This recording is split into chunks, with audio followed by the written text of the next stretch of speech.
In brightest day, in blackest night. Let those who wore... Sorry, I messed up the code already. Hey, Wolfpack, we are back with another surprise tier list. Yep, we're doing another one, just making sure all my equipment works. Yeah, alright, mic works. Alright, everything seems to be set up, got all the characters who mattered.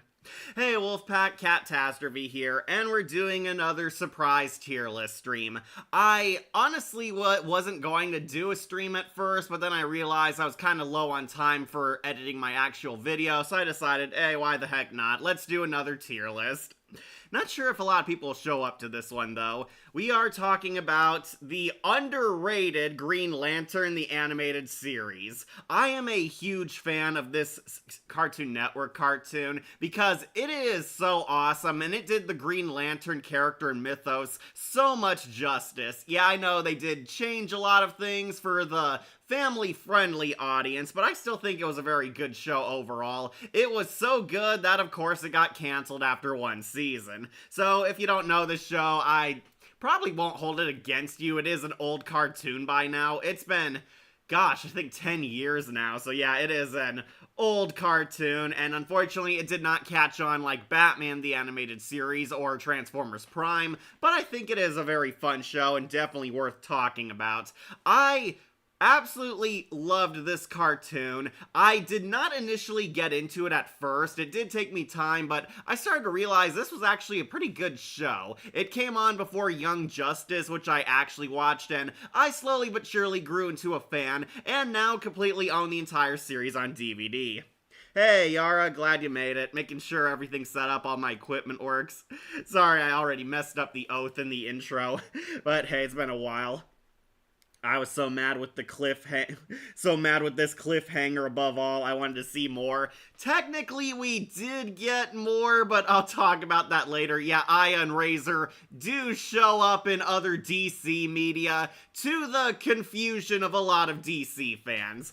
Alright, so go over the basics. Green Lantern the Animated Series was a new cartoon at the time back in the DC Nation block on Cartoon Network. It was criminally underrated. It was cool, fun, kick-ass. Green Lantern is a sci-fi superhero. He's out in space, fighting aliens, fighting evil Green Lanterns. There's a certain mythical approach to the Green Lantern mythos, so it feels almost like a Star Wars style fantasy show. It is cool, it is fun, it had the best cast ever, and Aya and Razor became a lot of fan favorite characters. So much love went into these characters that they actually became canon in other DC media. Aya is obviously my fave. Yeah, me too. Aya and Razor, really classic characters. They were actually original characters for the show. Aya and Razor do not exist in the comics, at least prior to this cartoon. Exactly like Harley Quinn, Aya and Razor were so popular that they became canon to the comics and joined the mainstream DC, thanks to this show and their appearances in certain other DC media.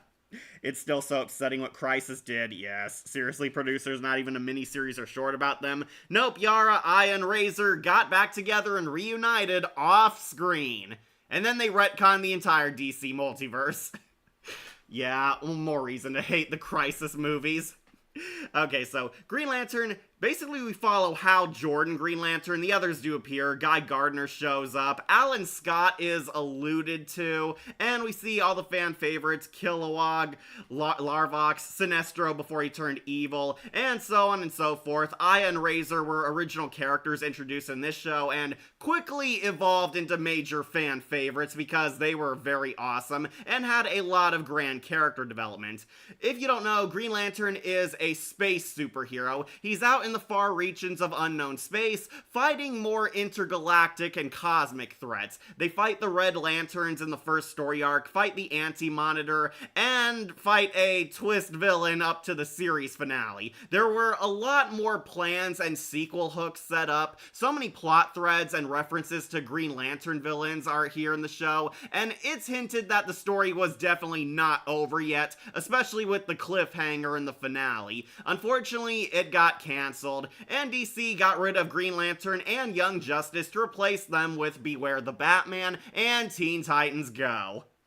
Yeah, everyone's favorite DC shows. If one day they release Uncrisis Petition somewhere, I will sign it. Yeah, me too. Aya and Razor really should have gotten their own DC movie. I'm kind of surprised they never did, but apparently Warner Brothers is run by idiots, so it never happened. So I will be talking about all the classic Green Lantern the Animated Series characters, some fan favorites, all the OCs, including Raya. They are on here, because of course they are. All the characters and ranking them up here on this tier list, ranking all my characters from favorite to worst character in the series. So if this is your first ever tier list, we'll go over the basic rules. I'm going to be ranking all the characters up here from top best to bottom worst. Up top, we have Honor Guard Lantern. These are the perfect ones, the 10 out of 10s, the greatest characters of the series, and we might actually be seeing a lot of faces up here because the show was just that good. But you get it, these ones absolute love and nothing but high praise. Then, Awesome Ringer. These ones, not perfect, but definitely good. They had a lot of great things going for them. I like their plots. I like their character developments. I probably had a lot of fun watching them in general. They had a lot going for them, but something was just missing. That extra spark to put them in the gold standard. But I will say they are awesome characters. Definitely second place worthy heroes. Or villains. Then Rookie. These ones, mid, the okay, the average, right square in the middle. They had a lot of good, but an equal amount of bad. They're just fine. They're okay. Then Defective Drone. These ones, weak. Very much a shot and a miss. They weren't all that bad, but also weren't super good either. I would say very forgettable, almost could have amounted to something, but didn't quite make it. Definitely a D tier kind of character. Then at rock bottom, Poozer Loser. These ones, the bad, the worst, the god-awful, the 0 out of 10s, worst characters in the series, and we probably won't see too many down here, but I think we all know who will end up here, characters we did not like or warm up towards.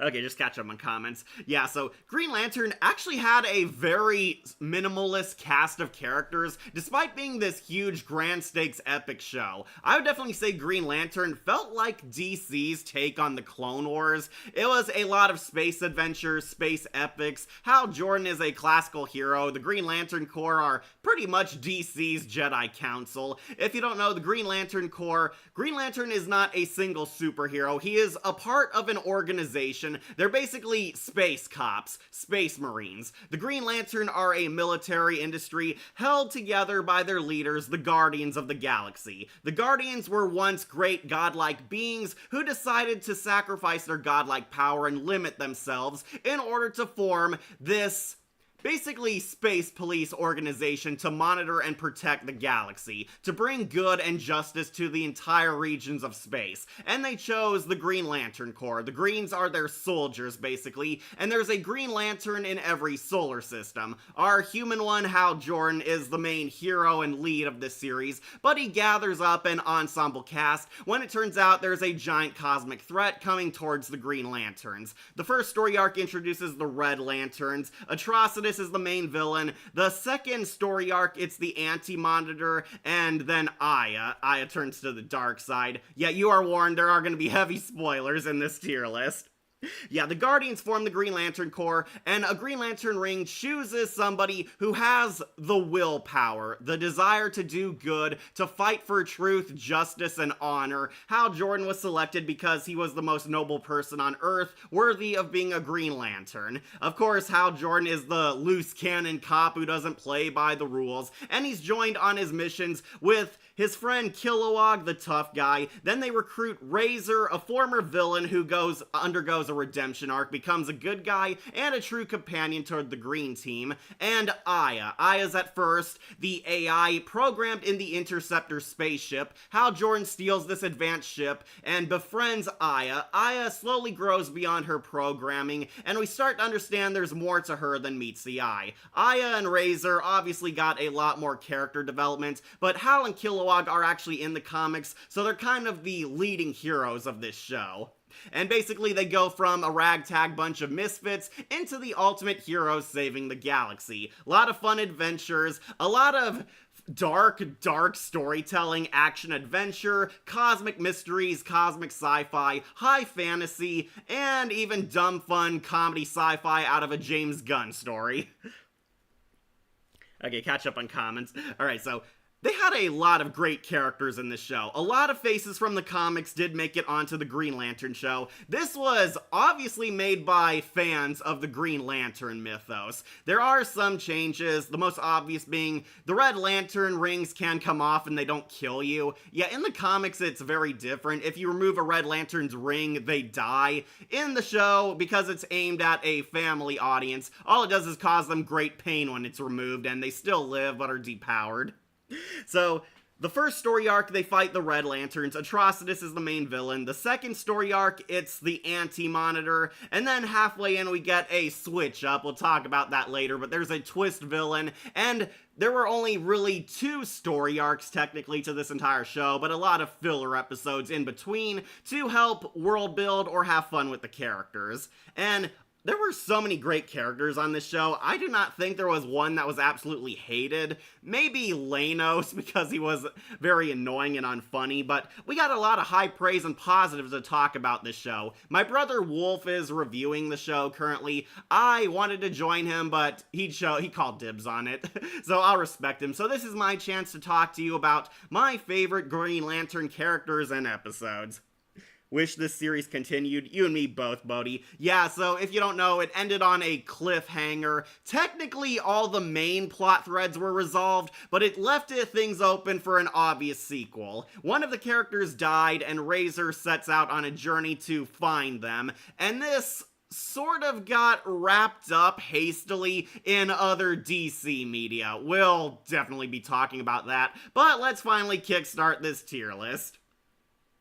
Yeah, I got all my waters here to stay hydrated because it is a hot day. I love Green Lantern, so we have a lot to talk about. So let's start with who else? The main man, our true hero, the ultimate Green Lantern, Hal Jordan. And Hal, yep, shocker, going on to Honor Guard Lantern. This might be my favorite interpretation of Green Lantern Hal Jordan. Hal Jordan, played by spectacular Spider-Man himself, Josh Keaton. This is an awesome interpretation of Hal Jordan. This is very much a veteran Hal Jordan. He's used to the Green Lantern powers by this point. He has gained a infamous reputation among the Green Lantern Corps. He's kind of the Anakin Skywalker of their team. He plays by his own rules. He goes against the code. He ignores orders from the Guardians. He sort of does his own thing. However, he's ultimately right at the end. It turns out his instincts were right, and he does prove he is a worthy Green Lantern. I really love Josh Keaton's Hal Jordan. He's awesome. He's kick-ass. He is very much a fun character. He's goofy. He's a womanizer. He's always snarky, exactly like Keaton's other role, Spidey. However, he does get serious when the time calls for it. When the chips are down and the stakes are really high and dead serious, Hal definitely wises up. He shuts up and takes things serious. He does prove he is a very worthy hero. This show is actually a proper introduction to Green Lantern mythos for me, and boy am I glad to watch this instead of that piece of movie trash that should not be named. Ah yes, Deadpool's take on Green Lantern. I wish this series continued too, Bodhi. Glad you made it, Bodhi. Of course, I knew John Stewart from Justice League. Yeah, me too. So, honestly, I did not know who Hal Jordan was until watching this show and Super Friends. I thought John Stewart was the only Green Lantern because my intro to this character was on Justice League. We did get hints of the Green Lantern mythos. They do set up that his universe does exist in the Justice League DCAU universe.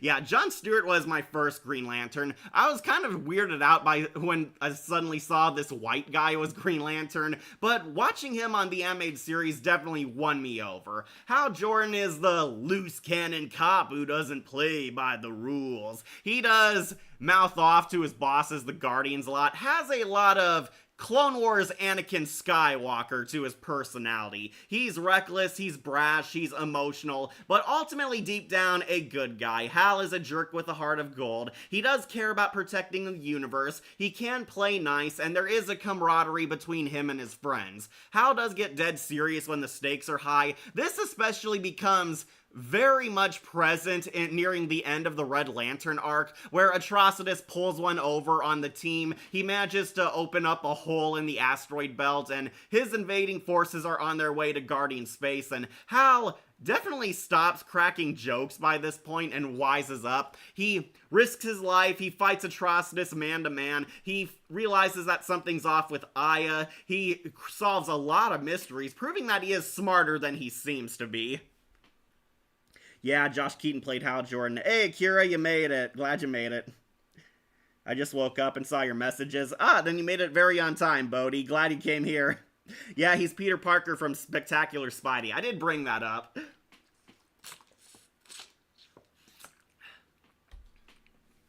Alright, so really love Hal Jordan. He's fun, he's very likable, he's charming. I can definitely see this Hal Jordan being on the Justice League. Hal is, I would definitely say, like year 2 or year 3 into his Green Lantern powers. I do want to bring up, this show was supposed to tie into the Ryan Reynolds Green Lantern movie.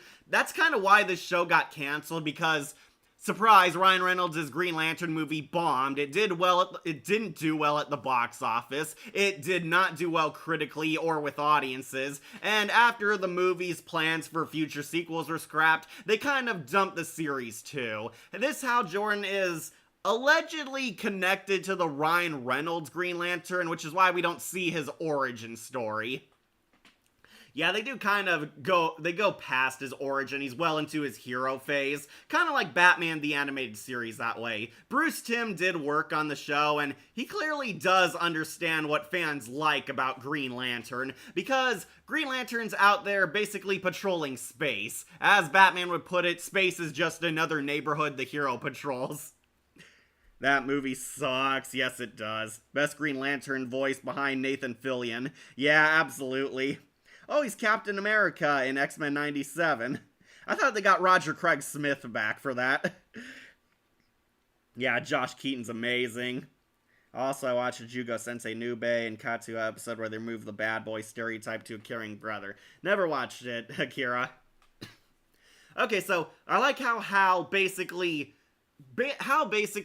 gets serious. When things are getting serious, so does he. The Red Lanterns managed to successfully invade Oa. Hal has that awesome badass one-on-one fight with Atrocitus, where we do see he does have the willpower to fight and stand up for what's right. He manages to beat up Atrocitus and make peace with the Red Lanterns. A very rocky peace, but peace nonetheless. And he does prove that he is a lot smarter than he seems. Hal is usually the butt of many jokes. He is very much a flawed man. He makes mistakes. He does realize when he's outsmarted. However, Hal never gives up. He has the will to be a hero, and that alone guarantees him an S-tier place on my list. I like that Hal doesn't give up. He doesn't fold, even when things get very dark, bleak, and all odds are clearly against them. Hal does continue the fight anyway. And when Aya turns evil, Hal is at first very much on the side of maybe we do have to kill Aya,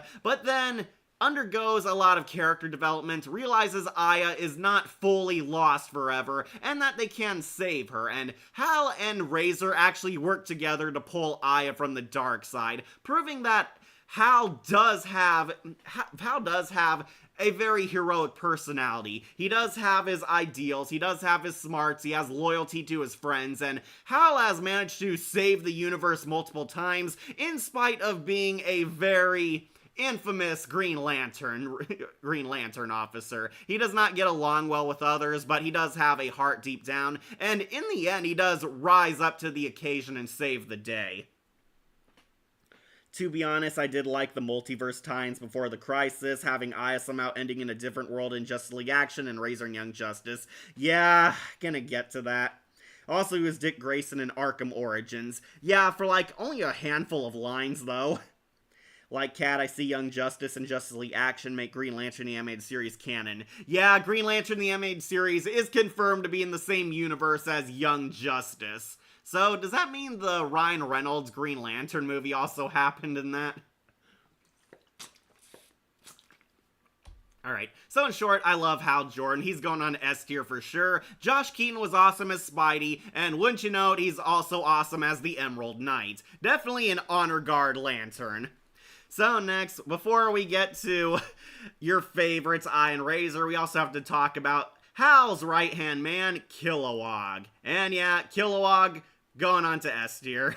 Yeah, all the main characters are probably gonna be up here, but wanted to talk about them. Kilowog is awesome. Kilowog is the drill sergeant nasty. He is the hardened soldier, but he is a gentle giant. He has a heart deep down. Kilowog is also a total badass. Kilowog's the by-the-book cop against Hal Jordan's more reckless, loose cannon cop. Kilowog is ultimately Hal's best friend. He's kind of the Obi-Wan to his Anakin. I would say more so Mace Windu in terms of personality, but yeah.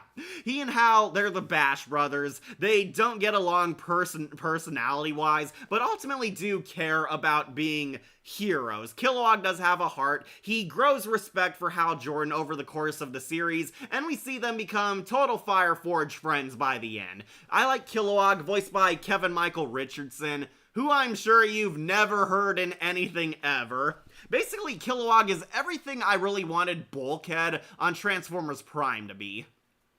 Yeah, Kevin Michael Richardson played both characters.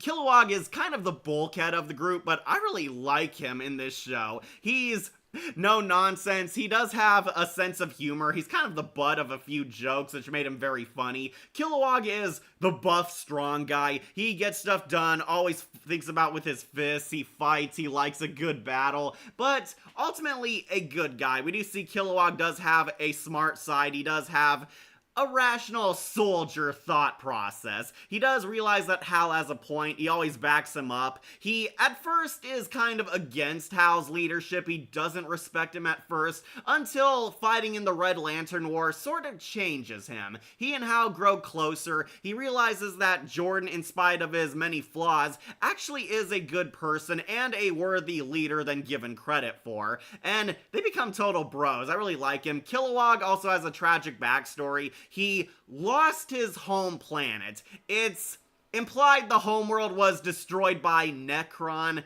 Yes, they do hint that Necron exists somewhere in this universe. He lost his home planet to some force we never find out about. Again, it's theorized that it was Necron. He lost his home planet, his wife and kids died, and Kilowog very much has a reason to be very bitter and angry all the time. Being a Green Lantern is all he has left. He still has the will to go on and fight for what's right. And he and Hal sort of become an odd friendship, which is very wholesome, very likable, and Kilowog undergoes a lot of friendships with the crew. He's at first the jerk, but he softens up a bit, and he basically forms into a nice guy. That is Kilowog's entire character arc. He becomes nicer to the Interceptor crew. He doesn't get along with Jordan at first, he doesn't get along with Razor at first, and he's openly against Aya being a Green Lantern at first, but this completely changes as the series goes on, and he sees them as his true family.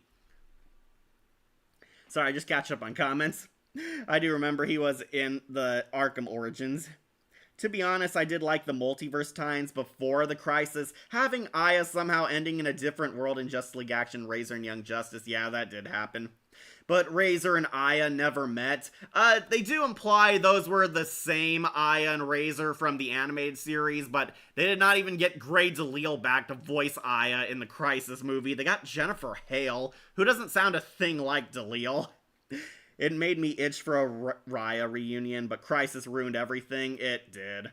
Kevin Michael Richardson is Kilowog. Hey, Batkid Shinobi, what did I miss? Not too much. I explained the show. We're on Hal and Kilowog. Hal and Kilowog are both S tier because they're awesome. Yeah, he was also the Shredder in TMNT 2012. One of the best Shredder voices, by the way. If they thought this series needed to be canon to the Ryan Reynolds movie, they'd have to take account of the Rise of the Manhunters tie-in game, which sucked too. Yes, it did, Bodhi. And he was Trigon in Teen Titans, both the '03 show and unfortunately Teen Titans Go. And Tree-Rex and Skylanders Giant, never played that. Didn't know who Kilowog was before the show. He was great. I actually knew Kilowog from the Justice League cartoon. Yeah, Kilowog was in it when Jon Stewart was framed for a crime he didn't commit. Kilowog was the only one who backed Jon Stewart up. I kind of knew him from that show first, so I instantly recognized him on the animated series when he became a new main character.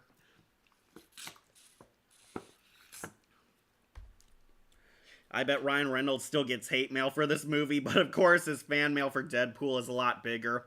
Also, it's not all his fault. No, it's not. I do blame Warner Brothers, definitely.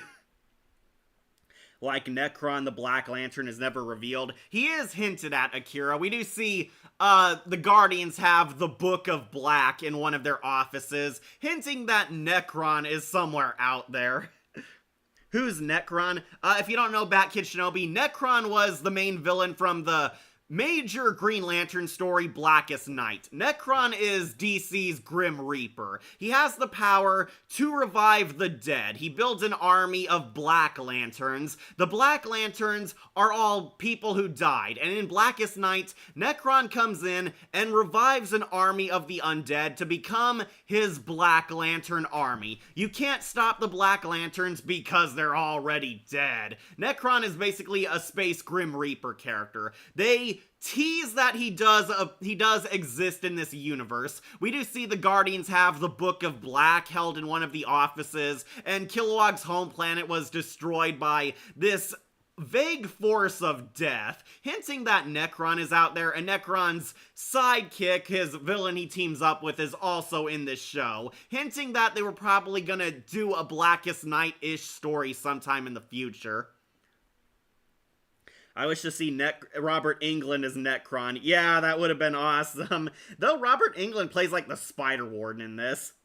Like when I see Mika Hokuzawa, she reminds me of Gwen Stacy from Spider-Man the Animated Series and Alice May in Scooby-Doo Mystery Inc. Making a movie takes lots of people doing different things. Yeah, that's why people don't blame Ryan entirely. Like the Necron and Black Lantern is never revealed. It's not revealed, but it is hinted at. The Book of Black is like in the background in one of the episodes, hinting that he's out there. Also, Krona does exist in the show. We do see Krona before he becomes a supervillain. I think we have an old Kilowog toy that I think it is from the show, but don't remember if Akira and I ever watched the show, not including clips on YouTube. Like a nightmare voice. Yeah, Robert Englund would make a good Necron. Anyways, Kilowog I really like. He did get a love interest briefly, but then she turned into a Star Sapphire Corps member, and then they never talked to each other ever again. It is kind of depressing that Kilowog loses his second love, and then they never address it. Kilowog is basically a total bro. He's sometimes the comic relief because he's the rough and gruff soldier around obvious more social Green Lanterns. But Kilowog, I really like him. He's there by Hal's side, thick and thin. Even when all odds are stacked against Hal, he's still there. And easily his most badass moment, when they lose to the Red Lanterns, they have only one way to enter the galaxy. Kilowog decides to hold the line, and it is the most badass scene I've ever seen. Kilowog decides to be a one-man army standing against the Red Lantern Star Destroyers coming through the asteroid belt. He supercharges his lantern, and he tries his best to hold them off. Hal and Razor race off to the Zamron homeworld to talk to the Star Sapphires, and he is the only line of defense keeping the entire armada at bay until Mogo and St. Walker show up to back him up. But that is a badass Kilowog moment, and the reason why he's on S tier. Even with all odds against him, he's literally one soldier standing against an army, and that right there makes him badass. That's his Magna Guard moment. Magna Defender. Like no Indigo 1 and Sinestro Yellow Lantern, the yellow crystals do appear. They unfortunately never got to the Indigo tribe. That tragically never happened. I suspect we would have seen it if a season 2 happened, but no, they got canceled. Okay, so anyways, Kilowog, he is an S tier. He is awesome. That moment where he stands against the Red Lantern fleet, easily his most badass moment. Otherwise, he's there backing up Hal, talking to Razor, and even when he believes I is lost forever, he still takes Hal's word over his superior officers. Sorry, I couldn't think of the word. Yeah, his superior officers are thinking Aya is too dangerous, she needs to die. Kilowog at first believes them, but then sides with Hal, and helps Hal and Razor ultimately redeem Aya in the end. So even then, he's still a total bro. So I'm putting him on an S tier. He's an honor guard lantern. Alright, now we'll talk about the characters I know you've all come to see, Aya and Razor. Got my waters to stay hydrated because it is a hot day. Yeah, sorry, the Indigo Tribe apparently was supposed to appear on the show. They never got to it. Alright, let's talk about the one you all want to see, Razor. Yeah, he's on here twice. I did not make this tier list, so we do have some repeat pictures. There's both good Aya and evil Aya. We also got good Razor and evil Razor, so we'll put Razor on both, honestly. Evil Razor and good guy Razor. Good guy will go up higher.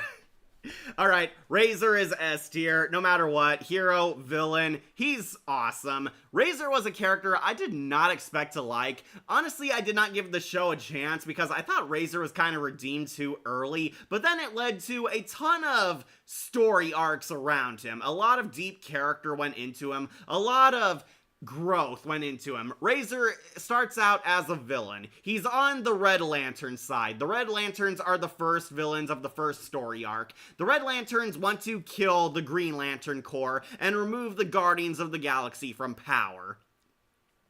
The Red Lanterns have an entire armada, and Razor is one of the co-commanders working alongside Atrocitus. Razor tries to assassinate Green Lanterns with the other Reds, up until Hal and Kilowog investigate, leading to the start of the series. Razor's at first a villain. They take him out. Razor is ridden with guilt because he believes he's killed a planet. Atrocitus has gone from killing Green Lanterns to conquering the entire galaxy, and those planets that don't join the Red Lantern Empire are destroyed. They plant a giant explosive bomb on a planet and blow it up if they refuse to comply. Razor was ordered to blow up this world. He was very reluctant, but he did do it, and Shire Rev, one of the Green Lanterns, dies heroically sacrificing himself to save his people from this bomb. They manage to save all the people, but Razor believes he killed everyone. He wants Hal to kill him, but Hal realizes that this guy is not entirely evil. They take away his powers, they send him to prison, but then it turns out the prison was corrupt, so they save him again, and Razor undergoes a redemption arc, basically atoning for his past misdeeds as a villain, and becoming an anti-hero of sorts on Team Green Lantern. Hey, Kat, glad I could make it to the tier list. Hey, Christopher, you made it on time. We're talking about the best character, Razor. In brightest day and blackest night, no evil shall escape my sight. Let those who worship evil's might beware my power, Green Lantern's light. Like Razor is cool, like his line, I do hate the Red Lanterns for what they did to me, but I hate you more. Random fact, did you know that Guy Gardner used to be a relatively kind guy before they retconned his personality? I did not know that. I always thought he kind of had the same persona. He was like a showboat jock. That doesn't mean I stop hating Green Lanterns. It just means I have more people to hate. Classic. Yeah, Jason Spizak voices him. Jason Spizak, I was surprised, voiced Razor. I knew of him from Young Justice. He's Wally West, Kid Flash, and really shows you how good his acting range is. He goes from being Kid Flash, the comic relief of Young Justice, into Razor, this very tragic anti-hero. Razor is a guy who's suffered so much so much tragedy. He's very fueled by anger, rage, cynicism, but that's kind of made him a lot more humorous because he always has a snarky jab at Hal and Kilowog. Very much the Eeyore of the team. He doesn't like being around the Green Lanterns, but slowly but surely becomes friends with them. He's kind of a downer cynic. He's always making jabs at the crew, sarcastic remarks, but he does listen to Hal. He realizes there's more to these heroes than meets the eye. They bring out the best in him, and Razor goes from depressed anti-hero to a much more noble, kick-ass knight in sour armor, I would say. Kind of the RC of their team. Also, he was the backup Green Lantern option of Hal Jordan. Ah, yeah, Jason Spizak. Racer is our Zuko for this series. Yeah, he kind of is. He's Zuko. I'd also say kind of Transformers Prime's RC. Very bitter, war-torn soldier. He's seen a lot of stuff. So Razor used to have a loving wife. She tragically died in this world war happening on his planet. It turns out Atrocitus actually assassinated her. Atrocitus was behind his planet's destruction in order to create more Red Lanterns, and Razor was one of the new recruits. Yeah, it turns out Atrocitus, for all his alleged sympathy, was a total bad guy who was pulling strings and basically causing a lot of heartbreak, a lot of destruction across the galaxy, and Razor's planet suffered an intergalactic war. Razor decided to join the army and fight to defend his people. Then when he got home, he found out his wife had died, and this was all to manipulate Razor into becoming a Red Lantern. He joins the Red Lantern Corps, does some evil stuff off screen, is helping them kill Green Lanterns, conquer planets. Then he's kind of left for dead by the Red Lanterns, but Hal manages to take him in, and Hal and Kilowog basically help redeem him. Razor is not all bad. He does have a sympathetic side. It's our first clue that this is a morally gray show. It is not full-blown good guys, bad guys. There is morally gray, complex storytelling here, and I think Razor is one of the best characters that shows that. True love is different. Yeah, all my fans remember that one. He played Alistair Smythe in The Ultimate Spider Slayer and Scorpion in Spider-Man 2017. Yeah, Spizak is a great voice actor. I wish he would appear in more good stuff, though. He feels like Argus from Miraculous the Red Lantern.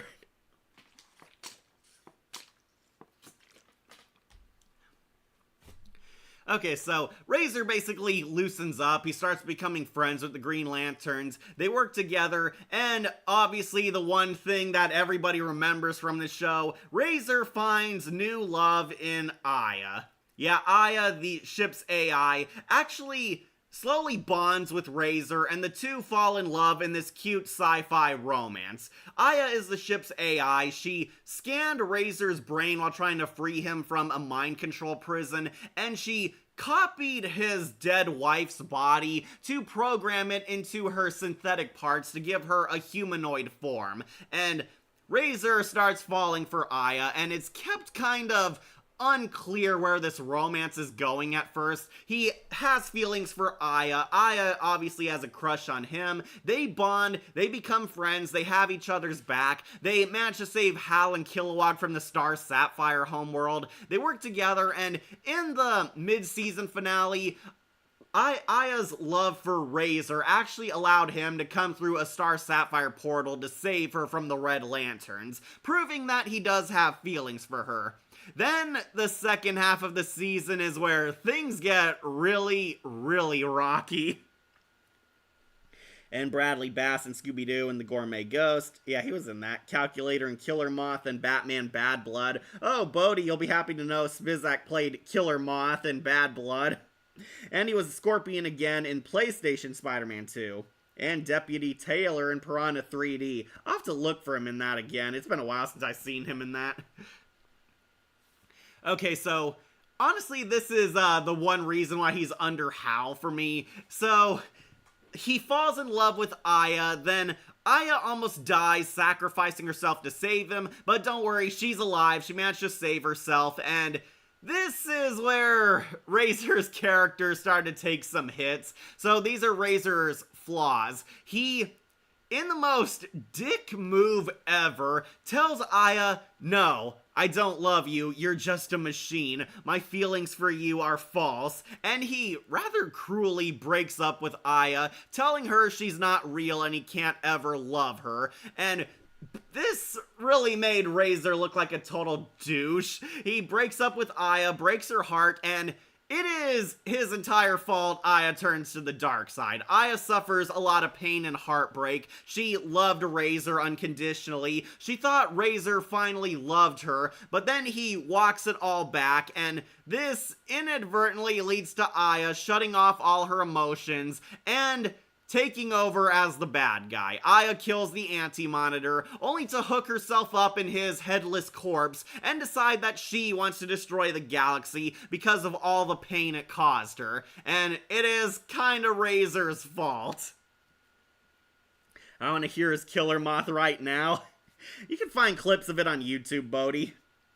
The animation in this is about on par with the future is wild animated series from the 2000s on Discovery Kids, nowadays known as Discovery Family. Yeah, the animation is CGI, but it is pretty good CGI. I like Green Lantern's animation much more than Beware the Batman's. Beware the Batman felt like a downgrade. It was a step back from this show. Also, DC is making Aztec Batman with Hernan Cortez as Two-Face, and Catwoman becomes a Jaguar woman.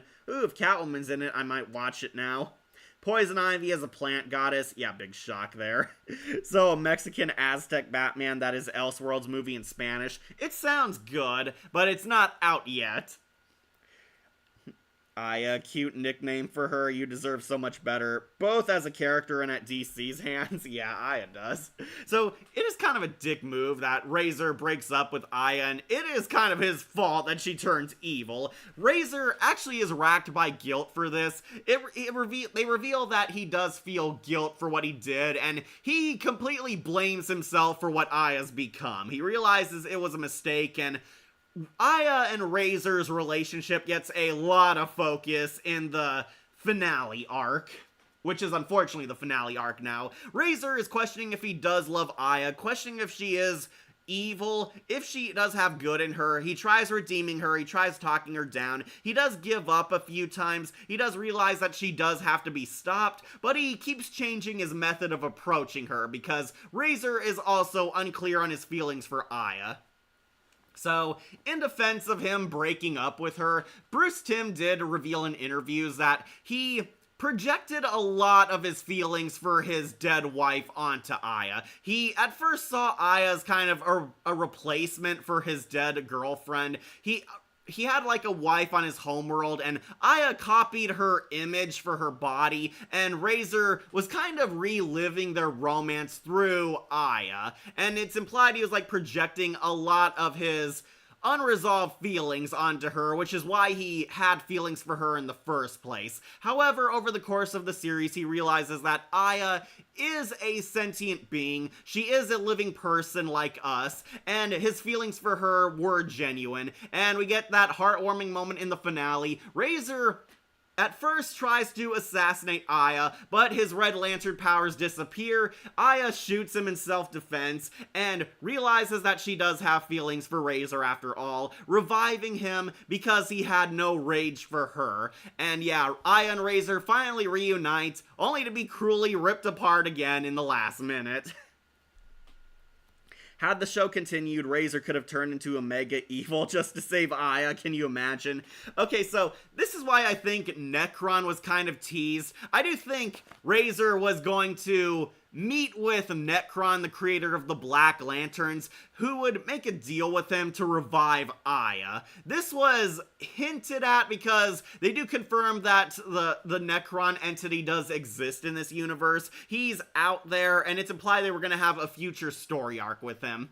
I do think in his journey across the stars, Razor was definitely going to meet Necron and consider making a deal with him to revive Aya from the dead. However, if you know Necron, he was obviously going to turn Aya into a Black Lantern, and it would have led to this very heart-wrenching scene of them fighting and then trying to revive her for real. I feel conflicted on the Aztec Batman movie, though it mostly nitpicks since I haven't watched it, so I might enjoy it, but I'm not sure about it yet. Yeah, that is that is kind of an iffy chapter for DC right now. I hope it's good, but their direct-to-video stuff has not been good lately, especially thanks to the Tomorrowverse. Yeah, we need a remaster of the Catwoman and Two-Face tier list with them in it. Maybe, Akira, maybe. So, Green Lantern version of Tina, aka Platinum. Kind of, except they do confirm Aya does have a soul. Hernan Cortez, a Spaniard conquistador, as Two-Face. Hey, Light Jones, hey, Cat. So, I really like Razor, and yes, he does show up in Young Justice. So after Aya, quote-unquote, dies, don't worry, she is confirmed alive. She's lost forever in the far reaches of space, and Razor has a hope that she's out there. He departs from the series going out on a solo journey to find his new dead girlfriend. He believes that Aya's out there and he has hope, and it ends on a cliffhanger of Razor exploring the stars, and then a blue lantern ring follows him. If you don't know or remember, the blue lanterns are hope lanterns. Their blue energy comes from your hope, your faith in good, and it reveals that Razor did complete his redemption arc. He's now going to become a Blue Lantern. This, unfortunately, is where the series ended, unless you watch Young Justice. Yes, Razor appears in Young Justice, in one of the most confusing crossovers ever. Yeah, we'll talk about it. Yeah, Razor shows up in Young Justice. He lands on the planet, I believe New Genesis, during Rocket's story arc in the last season of Young Justice. Razor shows up right the hell out of nowhere and basically gets his Blue Lantern ring, and he becomes this half Red Lantern, half Blue Lantern hybrid. It is very weird, and I'm not gonna lie, I do not like the design they gave him. The weird blue and red lantern uniform does not look good. It made him look like Big Chill from Ben 10. He's got like this weird cloaked hood on, and it does not look good. Jason Spizak and Kevin Michael Richardson come back as Razor and Kilowog, and yeah, basically, Razor fulfills his story arc. He gets the stupid blue ring. He renews his hope, and he believes Aya is still out there. And then he leaves the Young Justice team to depart on his journey again, only to show up in the Crisis on Infinite Earths event. I'm afraid I can't stay to see the rest. I'll be joining a VR live soon. Alright, bye, Yara. Like, why is there an elephant as a Blue Lantern? That's Brother Worth. Yeah, he was in the comics, okay? I'm going to go on and say it. Ryan Reynolds' Green Lantern is the worst of them all. Yes, he is. Aya, not Raya. That's their ship's name. The Raya ship is way better than the entirety of the Raya and the Last Dragon. Yes, it is. Hey, Light Jones, glad you made it. Sorry, see you next time. Bye, Yara. Like canon, we get Lantern Fusion in blue and red. Does the Blue Lanterns have their own oath? Yes, they do. I do not remember it, but they do say it in the episode where Ganthet returns. All the Lanterns have, like, their own oaths to say to recharge their power. Like they try to make the first Lantern unification. They tried. Yeah, so Razor does show up with Aya in the final movie of the Crisis on Infinite Earths. If you don't know, there was this big multiverse animated event. I do not like the Crisis movies. I'm just gonna say it. They are not very good. They're very messy and unfocused, and a lot of characters from DC cartoons basically cameo in it, and Aya and Razor also show up in it. They finally reunited off screen. Yes, all this time, 10 years in the making, and Aya and Razor show back up out of nowhere. They hook up again, and Aya is still alive and now back in her full body, and basically they act like a couple all of a sudden, and it is a total letdown. It is anticlimactic. It is worse than the Power Rangers Megaforce Legendary Battle event. It is that bad. Razor and Aya, I was so looking forward to their reunion, and it just happened off screen. They're working together again, and they show up to back up John Stewart Green Lantern. And that's it. Aya is not even voiced by Grey DeLisle again. They got Jennifer Hale to voice her, and spoilers, she does not sound a damn thing like the original Aya. I heard that Will Friedle reprised his role as Terry. Yeah, Terry was there. He didn't really do much, but I could say that about every of the cameo characters. Like, I remember Starfire was a Blue Lantern. I don't think she would have been a Star Sapphire. Will you ever review the DC miniseries of Princess Amethyst? I've been trying to get Wolf to review it. Wolf, for some reason, hasn't reviewed it yet. Wolf is working on this super duper top secret project right now. It's taking him a lot of editing, and he really hopes it's good, so that's why it's been prolonged. But I hope he does The Princess of Gemworld. He was supposed to do it. It was my favorite non-Batman DC show growing up. Really, you didn't like Teen Titans? Like Grey DeLisle as Bisney as Daphne Blake. Yeah, I understand. Grey DeLisle's a big voice actress. She's in a ton of stuff, but they really couldn't get her for like 5 lines. Is there gonna be a tier list on Poison Ivy? Yeah, there is, but I binge-watched Green Lantern, so I wanted to do it while it was fresh in memory. Okay, so anyways, Razor is an awesome character. I really like him. I like his character growth. I like how he goes from the anti-hero. He is definitely the Prince Zuko of the show, mixed a little bit with RC, I will defend. He goes from this cynical villain into a noble hero, and ultimately gets like the best character development in the show, going from a bad guy to a hero to a hope bringer, because he believes Aya is out there, and to DC's credit, they did reunite, but it was anticlimactic, which was the problem. I like Razor, but he is going under Hal Jordan because Hal did not endanger the galaxy by breaking up with a woman. So Razor, you're awesome. I'll put you onto S tier, both as villain Razor and as hero Razor, because Razor in general is so cool. Also, if you want to know why his name is Razor, I believe it's because he carries razor blades all over him. There is this funny sight gag where all the guys are like taking out what's in their pockets for a trade, and Razor has nothing but razor blades. Very funny name, but yeah. He's going on to S tier, Honor Guard Lantern. Alright, next we should do the girl of our dreams, the ultimate perfect AI, Aya. Yeah, we've got both Hero Aya and Villain Aya, and we'll start with Hero Aya, of course. Aya going on to S tier. Yeah, I'll put her above Razor. She is that good. Aya, deep space waifu. Waifu material. Really like her. Grey DeLisle is awesome, as she is in almost everything. I think Spectacular Spider-Man was the only thing I hate Grey DeLisle in.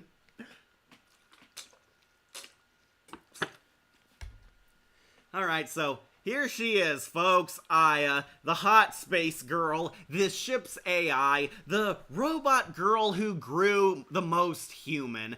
Aya is actually the ship's AI on board the Interceptor. Hal and Kilowog steal the new prototype ship, and Aya is the AI programmed to help around the ship, but as the show goes on, she slowly develops a personality, a life to call her own, and Aya realizes that she's a living being. Aya is actually not a machine. They do try to trick you into thinking she is. She is technically a mechanical life form, but it turns out later, Aya is actually a piece of the entity that lives inside the Green Lantern power core. Yeah, apparently one of the Guardians took out a DNA strand of the Green Lantern entity and infused it with this cybernetic body, creating Aya. Aya was an AI that wanted to learn more, that wanted to experience life. She was, of course, shut down. The Guardians deemed her a failure, then just reprogrammed her into being a computer AI on board their super ship. Aya was there, and she forms an emotional bond with Hal, Kilowog, and Razor, slowly growing up into her own. Aya becomes alive. She's, at first, like this Gladys program stuck in the ship. Then she forges a body of her own, turning into the hot, sexy girl you see right here. Yeah, this AI is more better than the AI of the dead best friend in Ironheart. Yeah, that was complete hot garbage. Glad I did not see it. I was not born yet when it was completed, so I saw the show more when I was 12. Ah, my AI waifu of my childhood. Yeah, I a total great waifu material. Really like her. She's pretty. Yeah, in case you're wondering, we do like bald women, and Aya definitely makes bald hot. Really like that armor set she wears. Aya is she took an image of Razor's wife. She was hacking this mind rape machine that Razor was trapped in. Razor was seeing his dead wife, remembering her death, and Aya hacked into it and took control of the wife's body, and apparently she photocopied an image of Razor's dead wife to use as a template for her physical body. Yeah, it's why she kind of resembles Razor's wife, and Razor falls in love with her because she reminds him of his dead lover. Yeah, that's how she looks humanoid. She's part human and also part robot. She's actually a cosmic entity from this energy being that lived in the Green Lantern Corps. And she finds out she actually is alive. She has feelings. She's part mechanical, but also part life form. She's technically a cyborg. Yeah, Grey DeLisle plays her. Grey DeLisle does a great acting job. Grey DeLisle voices a lot of hot girls. Like Show from the 1990s and 2000s used flip phones, and now use smartphones in modern day. He reminds me of that Vegeta of the Green Lantern, the animated series. Almost, but Vegeta's also kind of psychotic. I did, but Teen Titans have already completed, so it was one of my favorites, but I could barely find the rerun. I saw more when it was temporarily free on YouTube. Yeah, Grey DeLisle voices Aya, and very good at her. Grey DeLisle always voices the hot chick. She's Catwoman, she's Daphne Blake, she's Aya, she's Katana. Grey DeLisle has a very sexy voice. Even when she's a lifeless AI. I was not born yet. Okay, read that one. Like, how did Space Cabbie get Aya's AI soul? Yeah, that is kind of weird. I was gonna go over that, but yeah. Aya basically learns to become a living person. She grows from her mechanical origins, finds out she's actually a real girl, she has feelings, she has emotions, she falls in love with Razor, she looks up to Hal and Kilowog as kind of parental figures. Aya is mistreated by the Guardians as a soulless robot, especially the science director, who we'll get to. Aya basically grows into her own. She becomes a true team member. Her story arc in the first arc is basically proving that she is a part of the team. They treat her as like a digital assistant at first, but Aya very slowly but surely proves herself worthy of being a Green Lantern teammate. She helps save them, she helps them crack mysteries, she helps Hal Jordan on a lot of his missions, and at the end she actually helps them take back the lighthouse base that's in the middle of the asteroid belt, proving that she is a fully true blue team member of the Green Lanterns.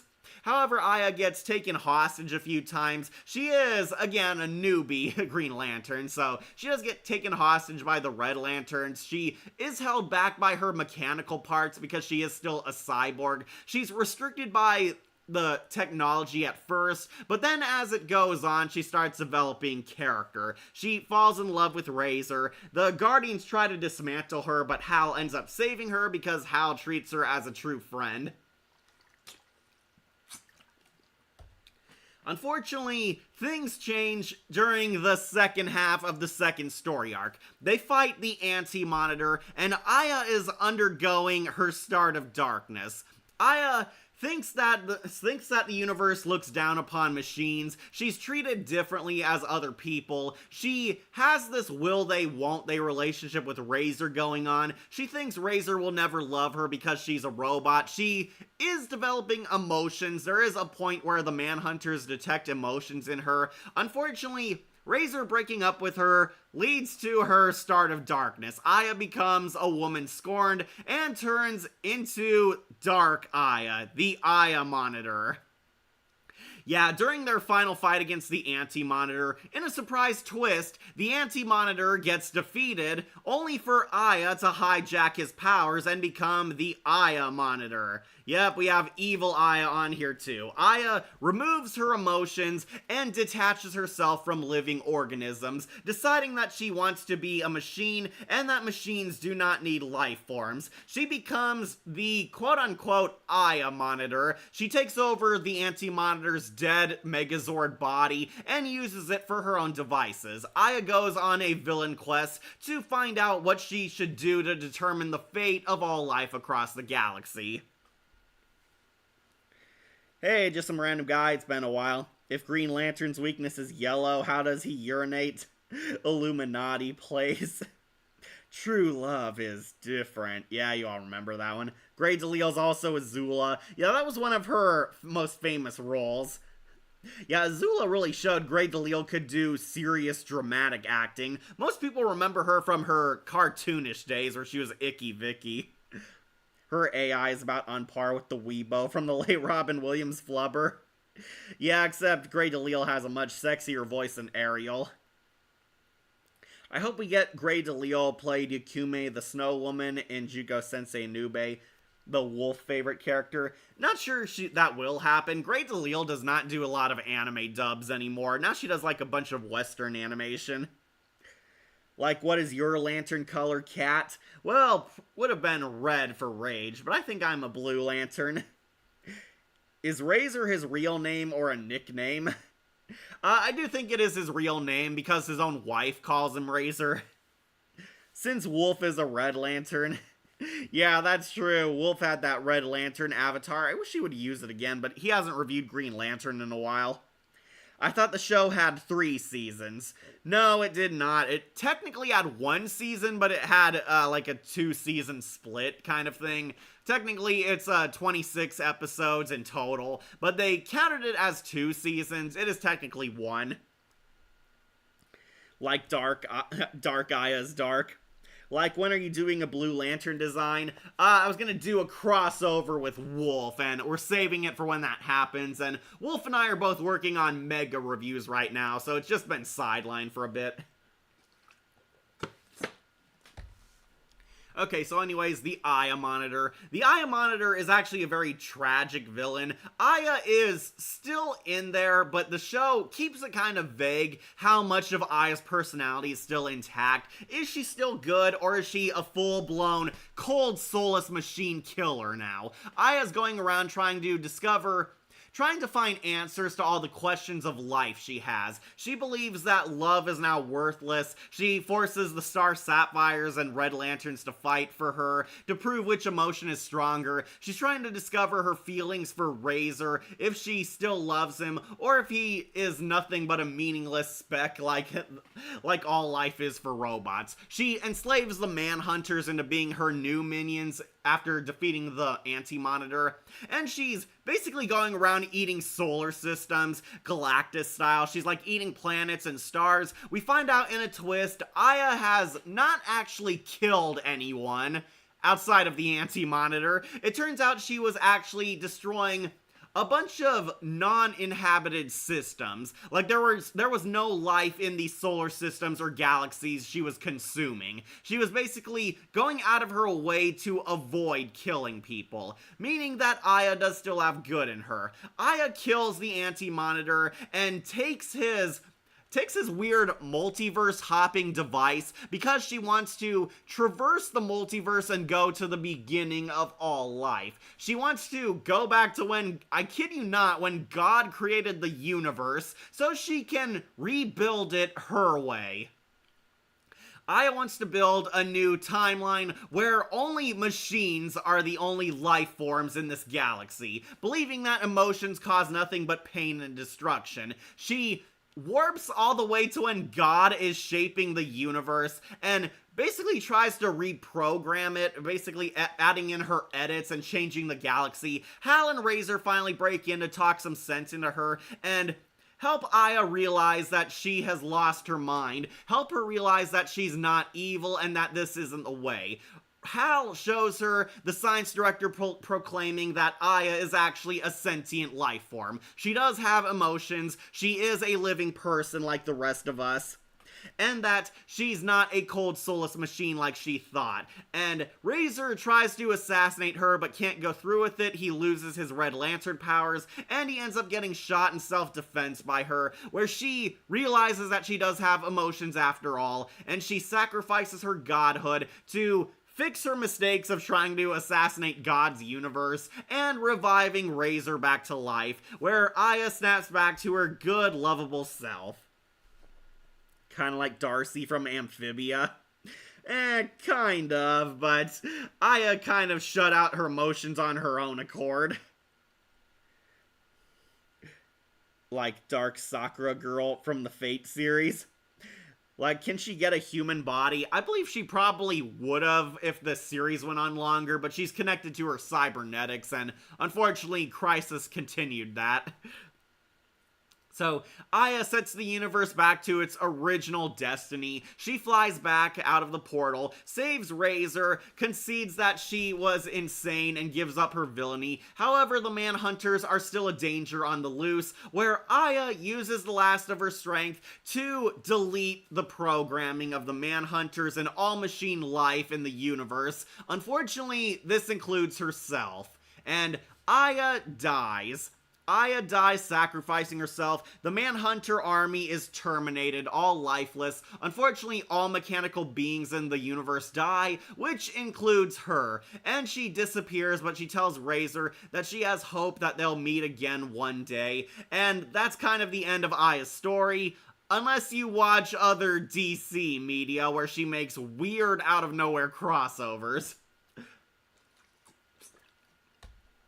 So, the Green Lantern in the animated series kind of ends on a bittersweet ending. They save the day, the universe is alive and well, all is good, there's peace across the stars, except Aya is dead and Razor is appropriately depressed that he lost his second love. However, Razor believes she's still out there, and he goes on a solo quest to find her across the stars.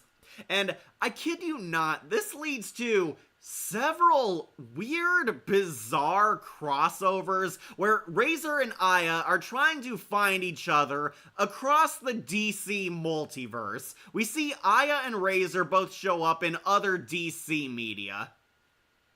Razor shows up in Young Justice, as I said before. He apparently cameoed in one of the CW crossover events. Don't get too excited. We, see Red Lantern flying across in the background, and the CW staff confirmed it was him. Yeah, it's lame. It's the CW. What'd you expect? And Aya also appeared in other DC media. She appeared in DC Superhero Girls. Not the Lauren Faust one, the Mattel one, the one at Superhero High School, the one where they all look like Barbie dolls. Apparently Aya appeared in that, and they confirmed she's alive in Justice League Action. Somehow Aya became the Space Cabbie's AI GPS. Yeah, it is so weird and so random, but DC confirms Aya is alive. She was with the Space Cabbie somehow. Her soul apparently got sucked into his spaceship, and she became his weird tech GPS. Grey DeLisle does use her Aya voice to let you know it's her. We see the GPS tell the Space Cabbie that she remembers everything, and that she has to go out on her own across a journey, and it is kind of weird. I'm not gonna lie, Justice League Action, it is a fun show, but it is so out of nowhere, and basically, DC is teasing that Aya and Razor are going across other DC cartoons and shows to find each other and reunite. It is definitely something, I'll give them that, but I really wanted to see Aya and Razor reunite. I thought they were building up a movie or a mini-series of them finding each other, but nope, that didn't happen. Aya's in Justice League Action. She appears in the DC Superhero Girl show, the doll one, the Barbie doll one. And basically, they were teasing that these two are popping up and driving by in other DC stories until they find each other in the right dimension. And they eventually reunite in the Crisis on Infinite Earths 3-parter. Well, that far back specifically. Alright, Red, that one, isn't that usually going back in time that far usually forbidden, or at least a bad idea for DC Comics? Well, that far back specifically. Yeah, they do mention it is completely banned. Even Jon Stewart said in Justice League, the Guardians of the Galaxy forbid anyone to going back to when the universe was created because it's very dangerous. You're going back to when God created everything, so who knows what effect on the future and the space-time continuum you will have. It is forbidden, but at this point, Aya's a villain, so she didn't care. Like, feels like the Spark from Transformers. Like Warner Brothers is lazy making it short because God forbids. Yeah. Going that far back to when God created the universe is a big no-no. It is forbidden in DC. Jon Stewart even said this in Justice League. The Guardians prohibit anyone from doing that. It is like the ultimate crime of space because who knows what you can have, who knows what you can do to the entire universe if you go that far back. Like, if you alter a universe building event, it will have devastating consequences on basically everything in the future or existence. Yeah, Aya was going to change the entire universe into a machine world. She finds out that no, she's actually alive. She is a sentient being. She's only part machine. And Aya turns good, and Aya shows up in Justice League Action and DC Superhero Girls, and they reunite off-screen in Crisis on Infinite Earths, and have this quote-unquote heartwarming finale, but I did not think it worked. It was disappointing. It was a huge spit in the face towards Aya and Razor fans. They really should have given them their own movie, give them an actual finale, but they didn't. Anyways, Aya, I still love as a character, both as the hero and villain. It was definitely a ballsy move to make one of the most likable heroes the technically endgame villain of the series. Aya turning bad was a huge shocker, and it still is pretty shocking because watching old episodes, you realize how likable and friendly Aya is, and they did give her some character depth here and there. So, love Aya, love Grey DeLisle. Aya is a space waifu champion. Really like her design, like her personality, like her growing an appreciation of life attitude, her dorky demeanor, and her very great story, going from a hero to a villain to sacrificing herself to saving thousands to feeling love and falling in love with Razor, two beings who believed they had no prayer of hope in the galaxy, finding each other and having one of the greatest space romances ever. So Aya going on to S tier for sure. All four of the main characters, shocker, are S tier. So now we get to all the other wild cards on here. Like, we need a Grey DeLisle voice roles tier list. Ooh, that could be very huge, though. Grey DeLisle's, like, voiced 1,000 different characters.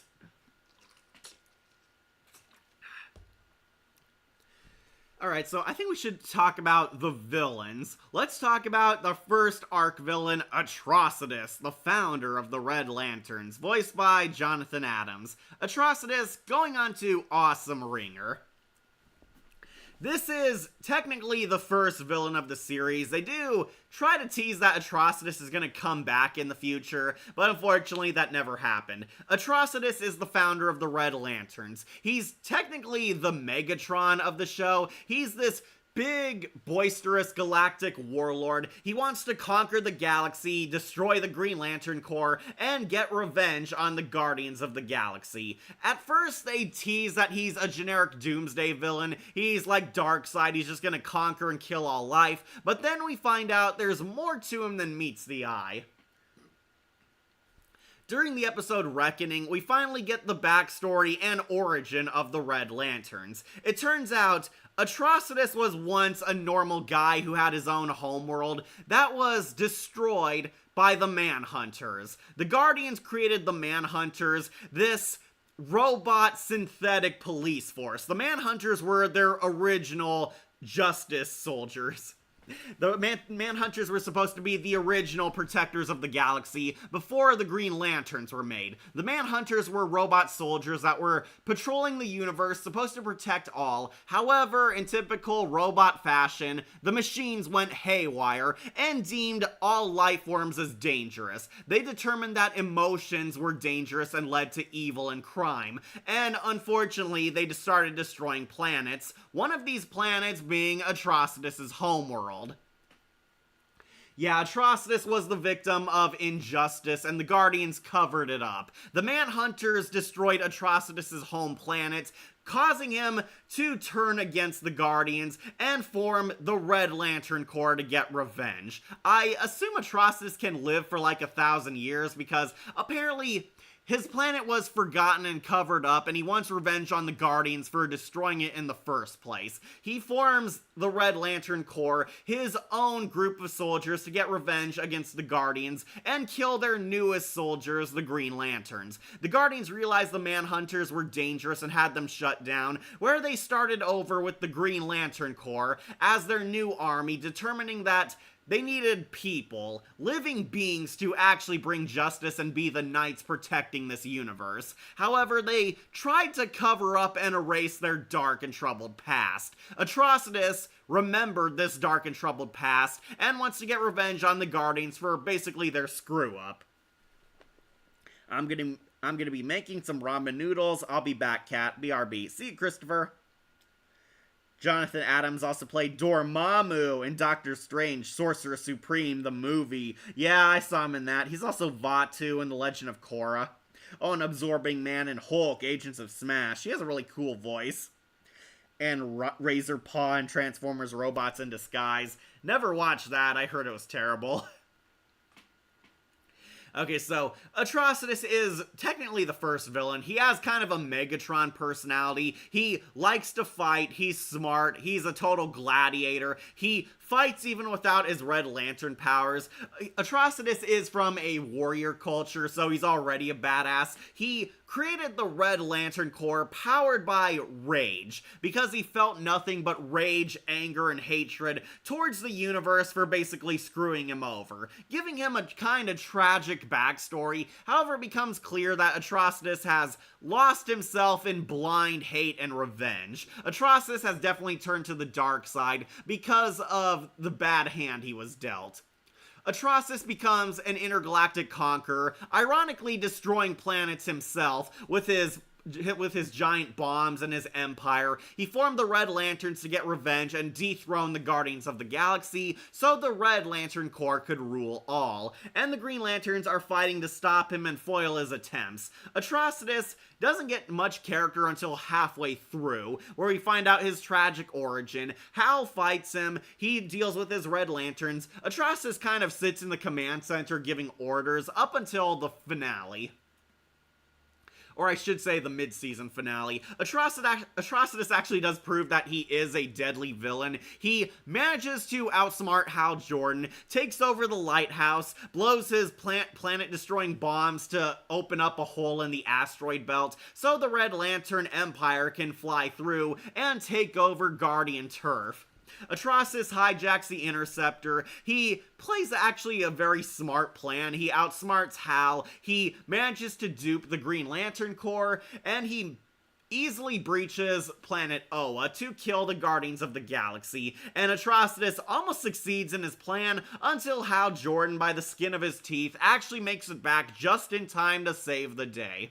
And Hal does tell Atrocitus that he is right to be angry. It was wrong that they destroyed his planet. Hal tries one last attempt to make peace with the Red Lanterns, but Atrocitus is too far gone in his rage, and he decides that he doesn't want peace, he wants revenge, and it leads to the awesome final boss fight of the two fighting in the Guardian Chamber. And as we all know, Hal won because he had the strength to bring justice. He fights Atrocitus, kicks his butt, and Atrocitus is beaten and depowered, sent to prison, until he makes one last appearance in Season 2.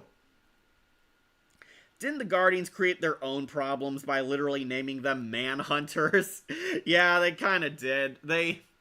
The Guardians were very new at this being good thing, okay?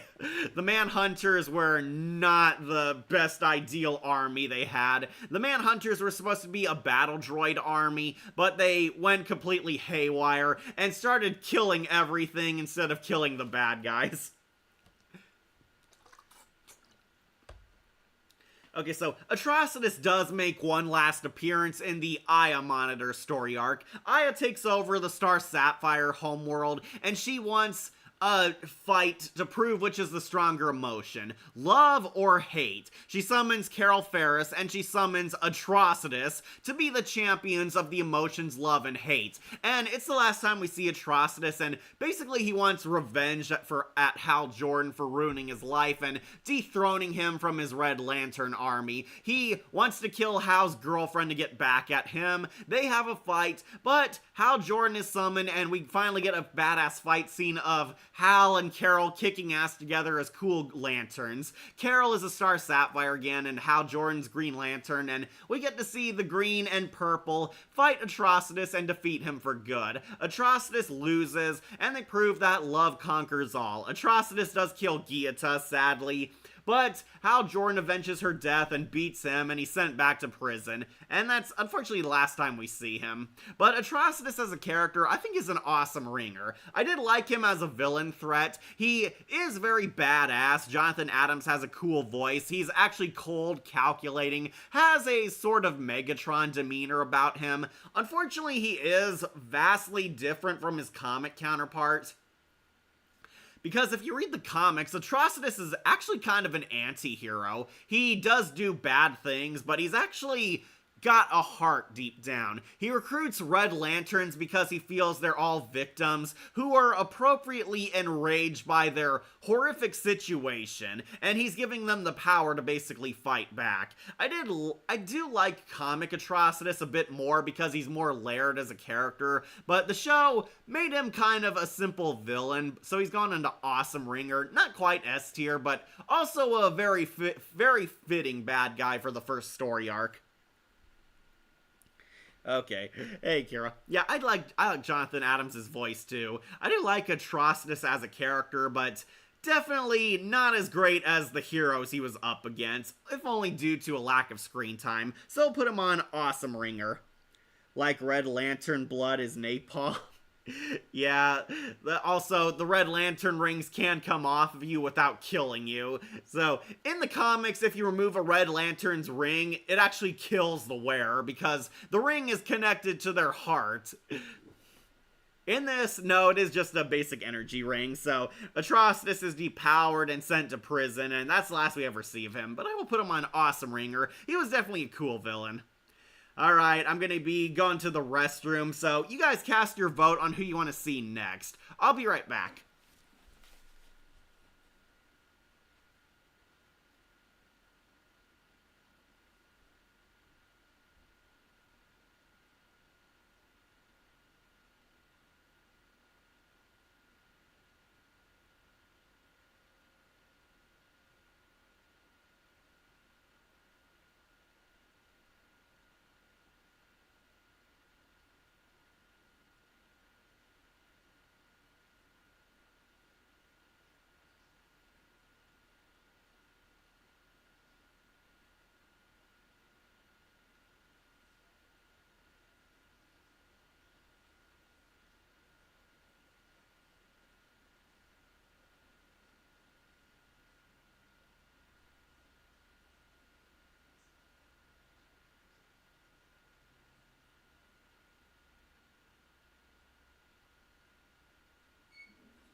Alright, I'm back.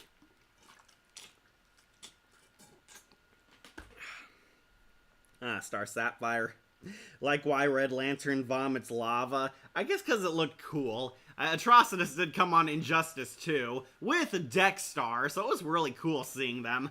I presume it was because Green Lantern the Animated Series was a huge hit, so they wanted to bring in a familiar face from that tune onto the video game.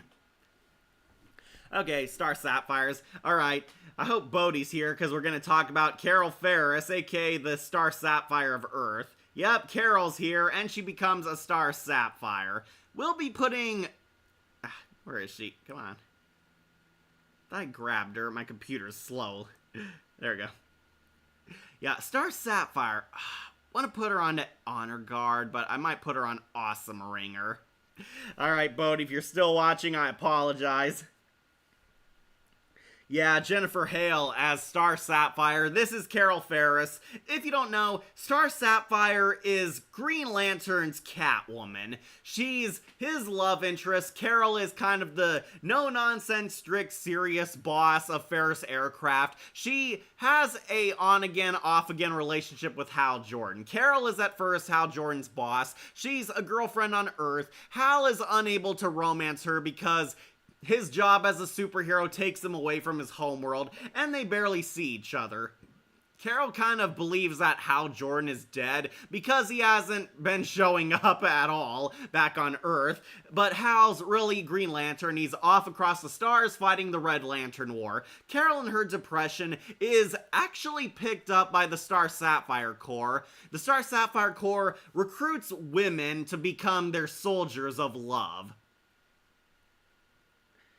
Like lustful desire. Yeah, that's kind of what it is. The Star Sapphires are the yanderes of Green Lantern. They are.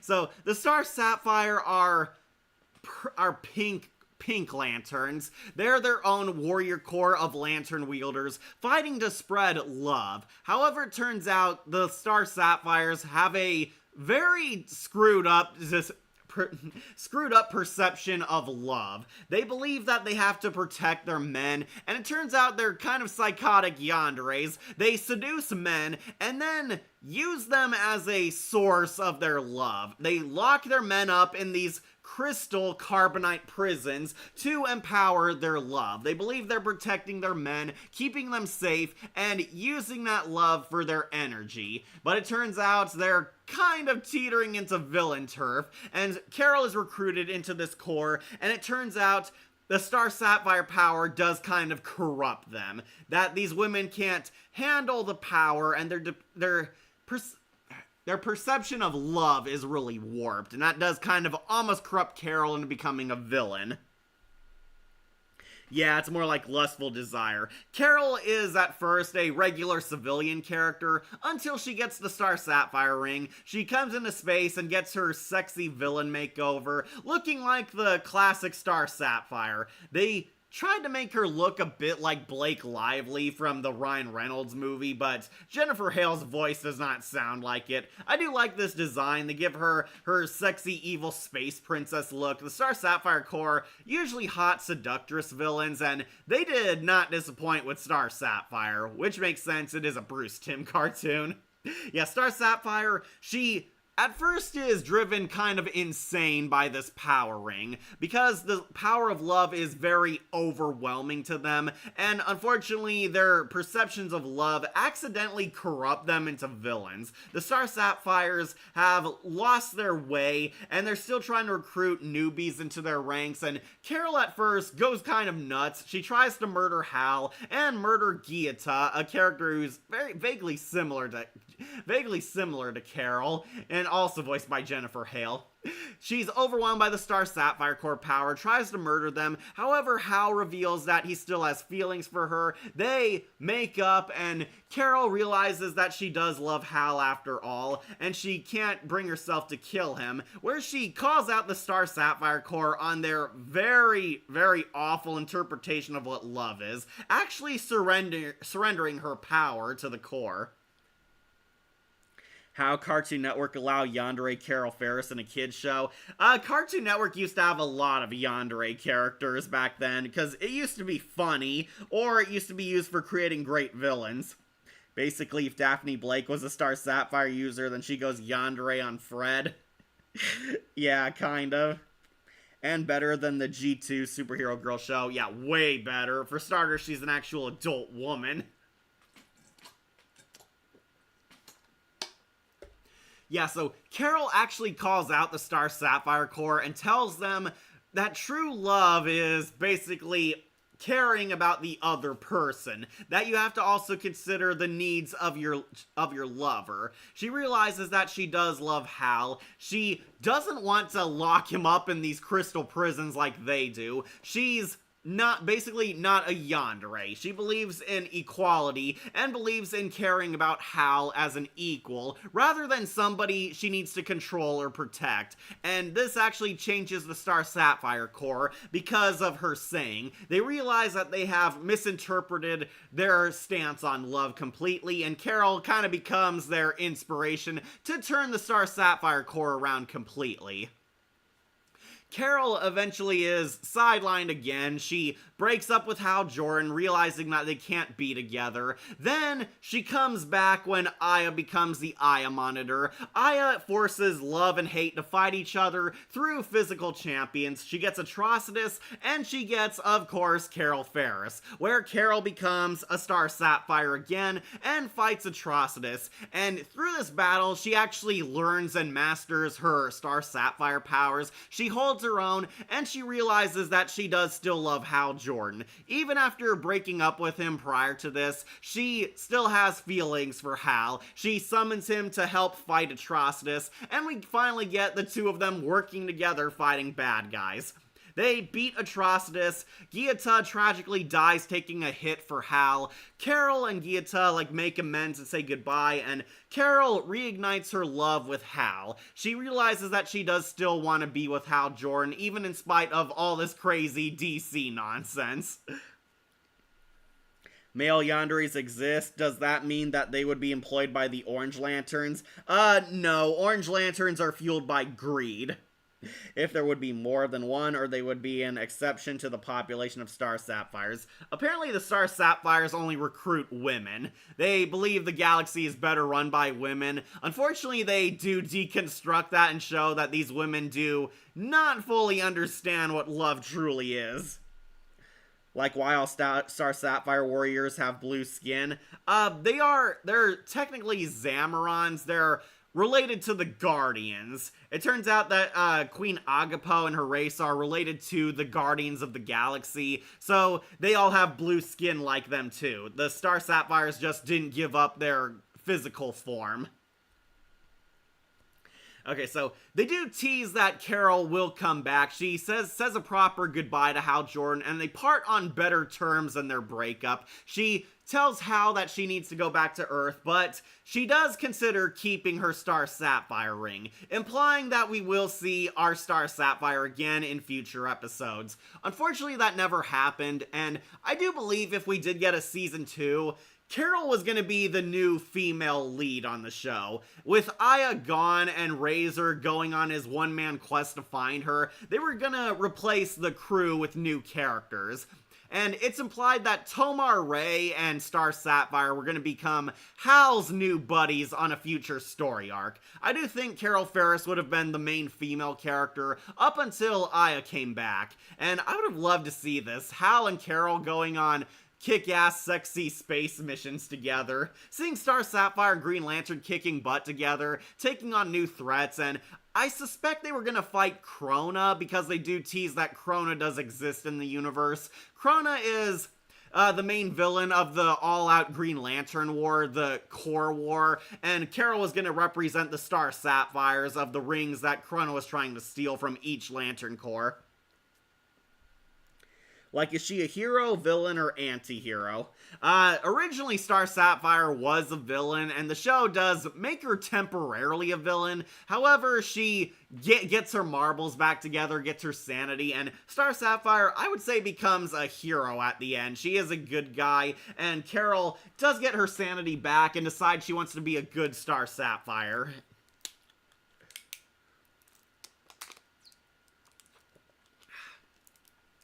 Alright, but yeah, really like the Star Sapphire, love Jennifer Hale's voice, really love the design, and I really like the writing on her. I mean, we actually get to see Hal and Carol being a badass couple team, so I really wish we got more of them together as Star Sapphire and Green Lantern, because they were definitely cool together. Plus, seeing Green Lantern and his Catwoman as a total power couple would have been so much fun. Sorry, Bodhi, she's only on Awesome Ringer because Tragically, Carol does not get too much screen time. Again, I suspect she was going to be the new female lead in the second season, with Aya missing in action. Unfortunately, that never came to pass, but I will still put her on awesome. Could Christina V be a cool Carol Ferris with Maraska Mayday's voice? Honestly, I do think I can see that casting. Christina V would make a very sexy Star Sapphire.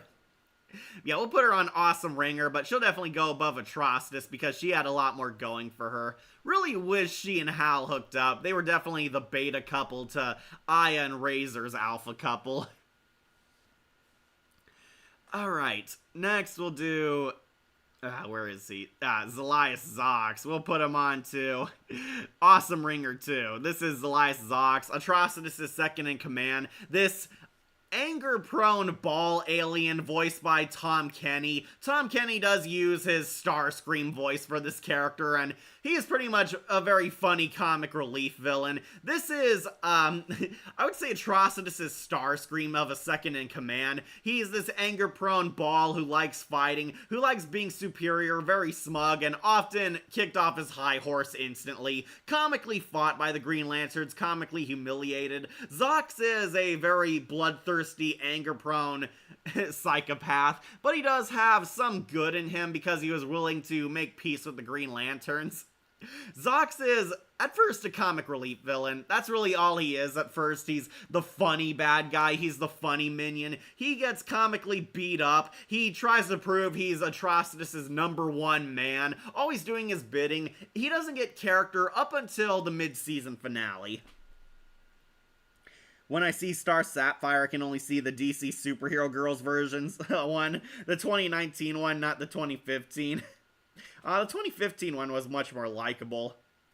Zelias Zox, like he is a moon face, which is funny because that's what Kilowog calls Saint Walker. Okay, so Zox is kind of the comic relief villain. He's the Starscream, the Goldar. He's the goofy minion. He doesn't get character up until the final fight of the Red Lantern War. So, Atrocitus and Zox both infiltrate Oa, nearly kill the Guardians of the Galaxy. However, Atrocitus is beaten up. Zox considers retreating and running away. However, Hal reaches out to him and promises him peace if they can work together. And surprisingly, Zox actually agrees to it. Zox sees Atrocitus is down, and it's implied he's kind of usurping him of leadership. Zox basically takes over as the Red Lantern's leader. He becomes the new headmaster of the Red Armada, and he agrees to their peace. However, it's very clear it is a rocky peace treaty. The Red Lanterns decide to try and make amends with the Guardians of the Galaxy. The Guardians give them reparations and atone for destroying their homeworld, and Zox becomes basically the representative of the Red Lanterns. And as it goes on, we do see he still has a evil jackass side, but he is a much nicer guy, and he and the Green Lanterns actually work together to kill the Anti-Monitor. They lose Shard, their homeworld, the Red Lantern HQ. It is destroyed. Zox helps them try to fight the Anti-Monitor. Unfortunately, he and the Reds kind of disappear. I assume we would have seen them again, probably in the Krona story arc, but Zox actually does make peace with them. They become friends of the Guardians, and they stand together against the Anti-Monitor, and that's kind of the last we ever see of the Reds, because it becomes about Aya throughout the rest of it. Yeah, he is kind of like MODOK. That's what I kind of like about him. They gave him a very alien design. He's this moonball-looking man. Has Tom Kenny doing his Starscream and Ice King voice. He's pretty funny. I'll put him on Awesome Ringer because Tom Kenny's pretty hilarious and everything. Definitely a good comic relief minion. He'll go on Awesome Ringer for sure. Fortunately, can't say the same about these others. Alright, so we do have the trio, Bleez, Scalox, and Vion. Yeah, they are together. I'm sorry, Bodhi, but Bleez did come packed with these guys. These guys are the quirky mini-boss squad of the Red Lanterns, and we're going to be putting them onto Rookie.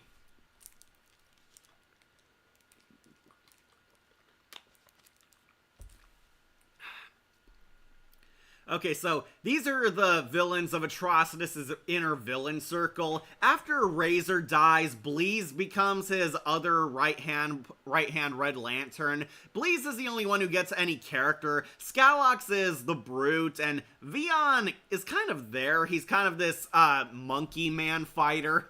Vion's voiced by Jason Spizak, Scalax is Kevin Michael Richardson, and of course Grey DeLisle is Bleez because Grey DeLisle and Jennifer Hale are pretty much all the female voices. Yeah, really liked Bleez. Bleez is pretty hot. Unfortunately, they could not go into her backstory because it's a little too dark for a family-friendly cartoon.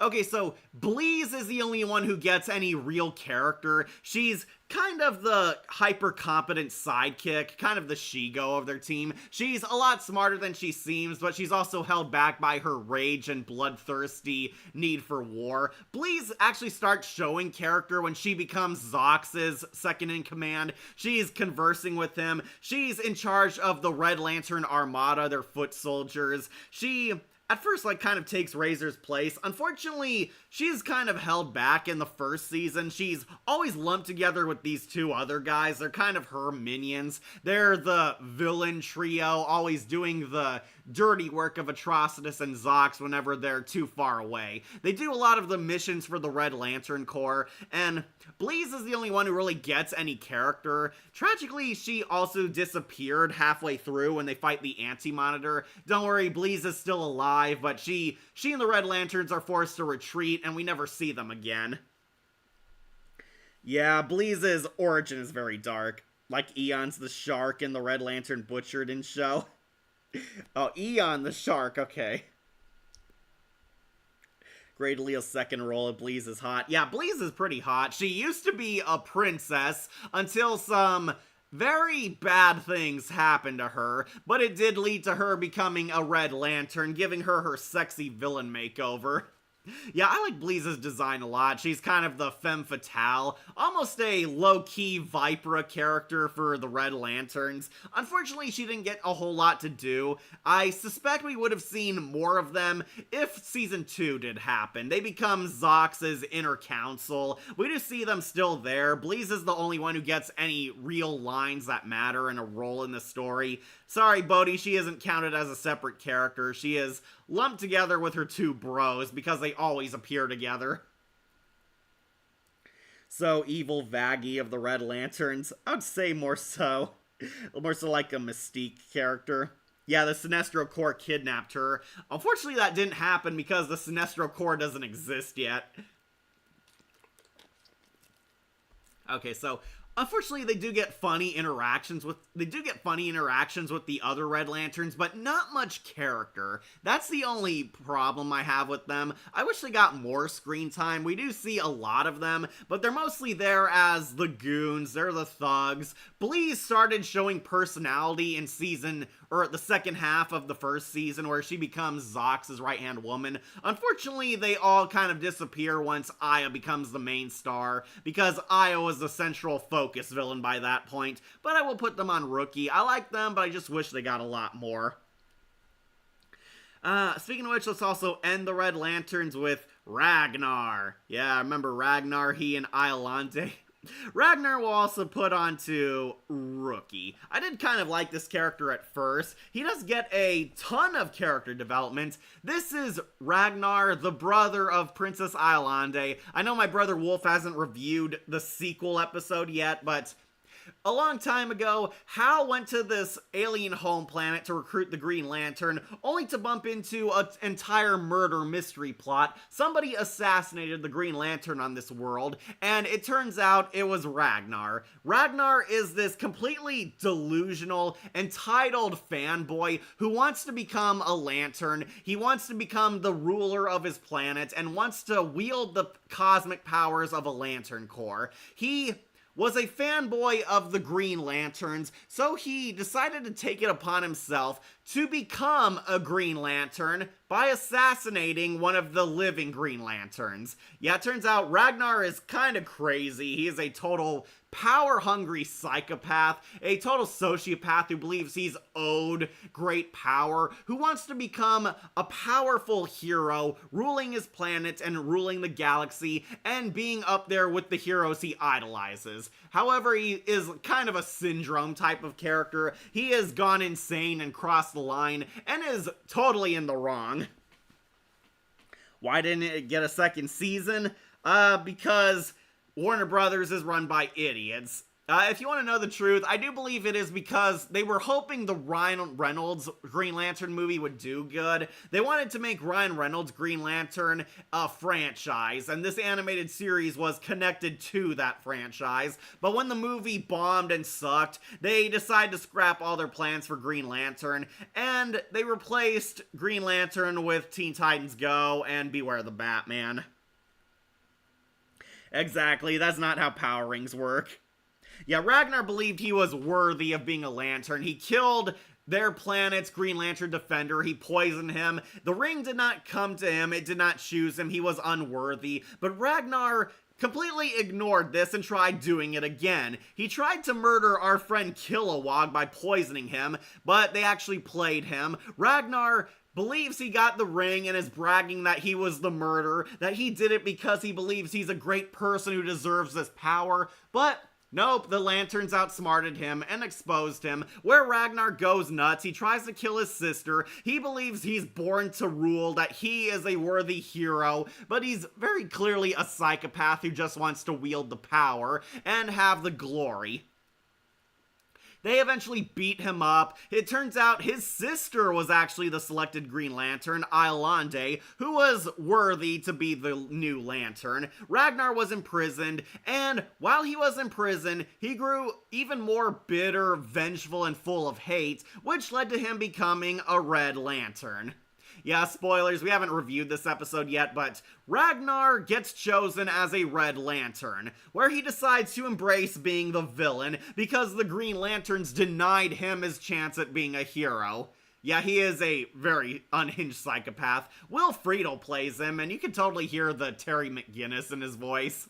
Yeah, Ragnar becomes a Red Lantern and surrenders his entire planet to the Red Lantern Empire in exchange for becoming its ruler. He helps the Red Lanterns take over, tries to have his sister assassinated, but of course Hal Jordan and crew show up to foil him. And we also get the setup of the Blue Lanterns in this episode as the blue power comes to them and it fuels the Green Lanterns. They almost lose to Ragnar and Bleez's squad here, but the blue power comes in and supercharges the Green Lanterns. They manage to defeat the power of rage, and Ragnar is exiled from his own home planet, and last we see him, he's living with the Red Lanterns on their new planet. Ragnar loses everything and vows revenge against Iolande. Unfortunately, we never got to see it because no season 2. But I really liked him. Sorry I'm late. Hey, Jon Snow, you're not too late. We got a few characters crossed off, some background characters left, but wrapping up Ragnar, I actually did kind of like him as a character. I want to give him a bit more. Unfortunately, his plot thread kind of went unresolved, which is why he's down here on Rookie. Plus, I like Bleez a lot more. It's the power of the ring of will, not narcissism. Exactly. Ragnar believed he was owed the power. He believed he was worthy of being a hero, but no, he was very much a selfless, delusional backstabber who was completely unworthy of being a Green Lantern. Unfortunately, this made him a worthy candidate of being a Red Lantern because he was so enraged and full of hate. And the only comeuppance he gets is he's pretty much exiled from his homeworld. He loses control of it back to his sister, and he's sent packing with the Red Lanterns, becoming demoted to one of Zelias Zox's foot soldiers. Unfortunately, we never see him again outside of a cameo, and they imply that they were going to have him fight Iolande again, but no season 2. Anyways, I do think the character is actually pretty fine. I liked him more as a Red Lantern. He did have a lot of interesting stuff going on for him. I still kind of prefer Bleez a lot more because Bleez was hot and kick-ass, and she kind of underwent a similar thing in her comic story. Also Blue Beetle from Batman Brave and the Bold. Yeah, and Lion-O from the anime Thundercats. Yeah, Will Friedle. He was in The Tale of the Long Ago Locket. Really liked Will Friedle. So basically, the malty and melty situation of the Royal, kind of, and Lion-O in Thundercats 2011. Yep. Hey everyone, how's everyone doing today? Hey V Scorpio. Yeah, you made it. We just got a lot of side characters. So if we're talking about Ragnar, who's going on to Rookie, let's talk about his sister, Queen Iolande, played by Tara Strong, whom I'm sure you've never heard in anything ever. Yeah, Queen Iolande also going on to Awesome Ringer. Yeah, we'll put her above Zox at least.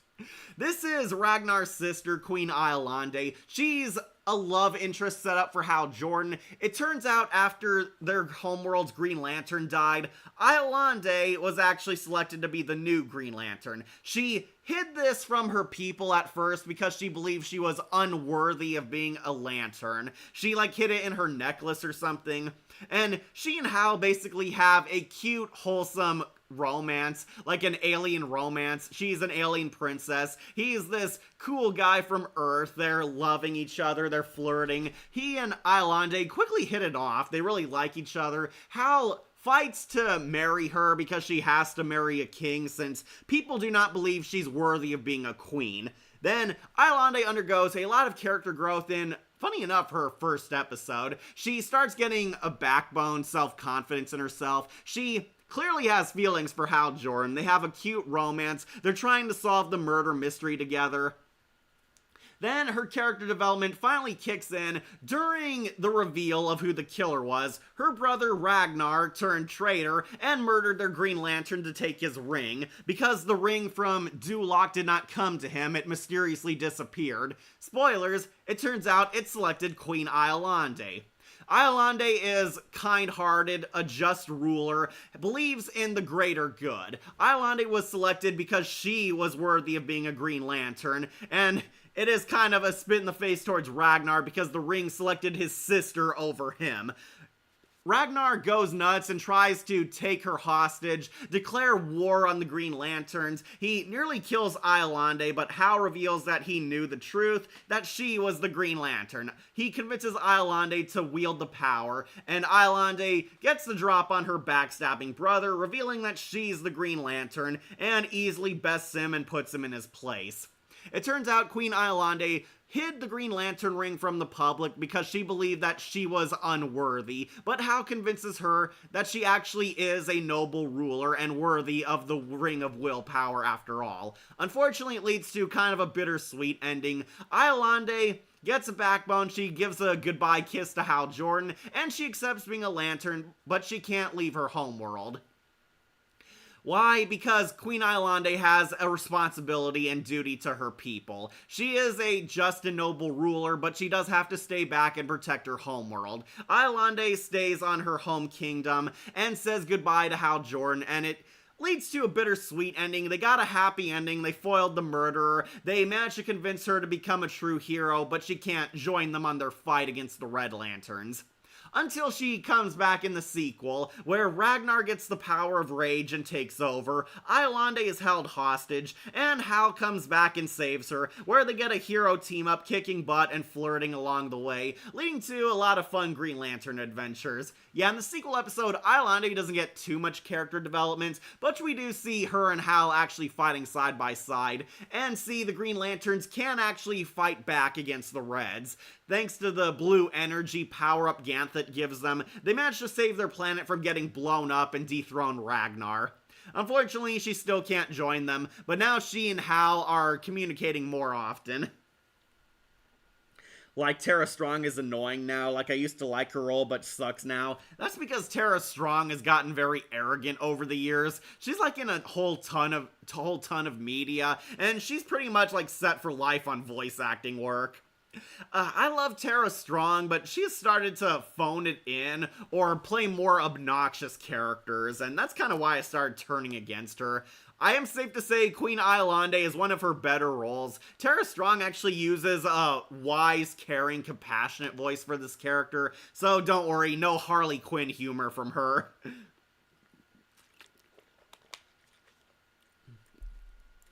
Like she never shows up in Young Justice or any Justice League shows like Action. Why female Green Lantern is hot. Yes, she is pretty hot. All the girl Green Lanterns are pretty hot. We haven't seen Boudica yet. She's in one of the movies. I know Bodhi might like Boudica because she's Trisha Helfer. Yeah, Green Lantern has a lot of sexy women lanterns, and Iolana is definitely one of them. She's a hot space princess, or I should say space queen. She's kind, she's noble, she's just. Really like her, kind of a Disney princess Green Lantern, but that's what made her very fun. Unfortunately, she's only on Awesome Ringer due to a lack of screen time. Yeah, that's really the only bad I have to say about her, but really liked her as a character, and her story with Hal Jordan was based on an actual Green Lantern comic, so we finally got to see a traditional Green Lantern story brought onto the screen, so she'll go on Awesome Ringer. Next up, let's do Mogo, the Living Planet. Mogo going on to Honor Guard Lantern. Yeah, Mogo is awesome. Mogo is so cool. Mogo actually is a character in the comics. We honestly actually met this guy on Brave and the Bold, so that did kind of spoil his appearance on the show for me. Mogo is a sentient planet. My brother Wolf reviewed this episode, so see that for greater detail. Mogo is at first a mysterious planet the Green Lanterns land on. They believe the ring... The Green Lantern ring that Shire Rev had is selecting a new Green Lantern, and they have to find this new mysterious warrior worthy of the green power. They search this planet, and we get to the big twist. Mogo is actually a living planet, and he was selected to wield the Green Lantern power. Yeah, the planet is alive. Mogo is a living planet who can talk, interact with people, control things on him like nature and the world, and he needed the Green Lantern ring all along. A meteor is heading straight for this planet. They're on a countdown clock, trying to find their green recruit, but they can't find anyone. They meet these red herrings. There's these weird aliens stranded on the planet, and it turns out these aliens are actually bad guys. Mogo is holding them captive because they're like space pirates, warmongers, and criminals, and Mogo is keeping them separate from the rest of the galaxy because they're evil. We're faked out in believing one of these mysterious aliens stranded here is the Green Lantern, but nope, they're all bad guys. One of them gets killed. Clancy Brown plays this psycho war general, and there's this evil tech girl. They try to steal the ship, but Mogo helps stop them, and it turns out Mogo is alive. Hal Jordan realizes that the planet is alive and has been helping them this whole time. He gives Mogo the green ring, and he gets this really cool like planet ring literally around him. That's the Green Lantern symbol, and he shoots the meteor before it even kills him. Wow, she becoming ego drive.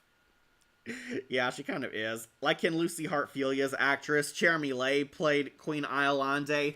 I don't think Cherami Leigh was huge when this show came out yet.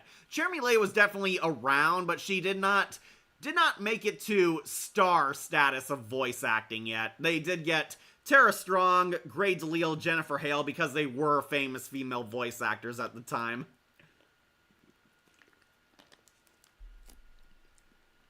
In the future, yeah, I could definitely see Cherami Leigh as Iolande.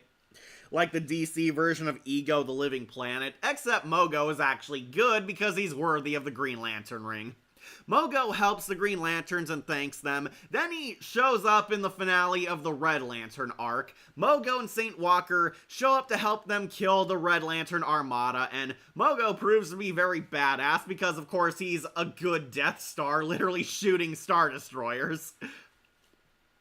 Yeah, Kevin Michael Richardson also voices Mogo. They do try to give him like kind of a god-like personality. He's kind of like a god. He's testing Saint Walker. He's actually this very wise sentient being. He's been around for ages. He's a living planet. He's pretty badass too. He helps defeat the Red Lantern Armada. Mogo, Saint Walker, and Kilowog form a power trio and defeat their Armada, their Star Destroyers, and foil their invasion plan. And Mogo's going on to S tier for sure because that giant Death Star beam is just so badass. And this character's inclusion was super surprising and delightful to see. So Mogo is an honor guard lantern. I was kind of surprised he never came back to help stop the Anti-Monitor, but he would have been a story breaker power.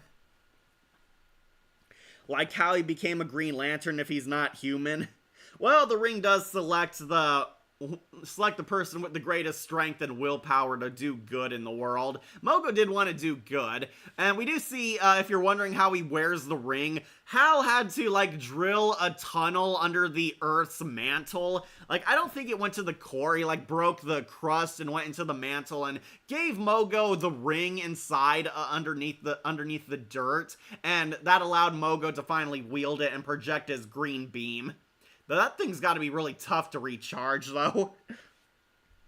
Yeah, good version of Unicron. Or Cybertron. Yeah, Primus. Yeah, he does have, like, the ring underneath the globe's mantle. We do see Hal had to tunnel into him to give him the ring. Yeah, Mogo is a really cool character. I was surprised they actually had him on this show. He was really awesome, so of course he's gone on to S tier. Speaking of Green Lanterns, we should also take off his predecessor, Shire Rev. Yeah, Shire Rev also going on to Rookie, sadly. He does get a lot more character than these two, though. This is Shire Rev. He's used as a fake-out protagonist. He's in the pilot, voiced by Kurtwood Smith. Yeah, Red Foreman voices him. He was one of the Green Lanterns the Red Lanterns are trying to assassinate. We do see the Red Lanterns are setting up traps and assassinating Green Lanterns and killing them. Shire Rev is the latest in a long string of murders. Razor and Xylus Zox try to kill him. They set up an elaborate trap to lure him in, try to kill him, but Hal and Kilowog show up just in time to save him. We're led to believe that Shire Rev is going to become a member of the team because he's all throughout the pilot being set up like he's an important character.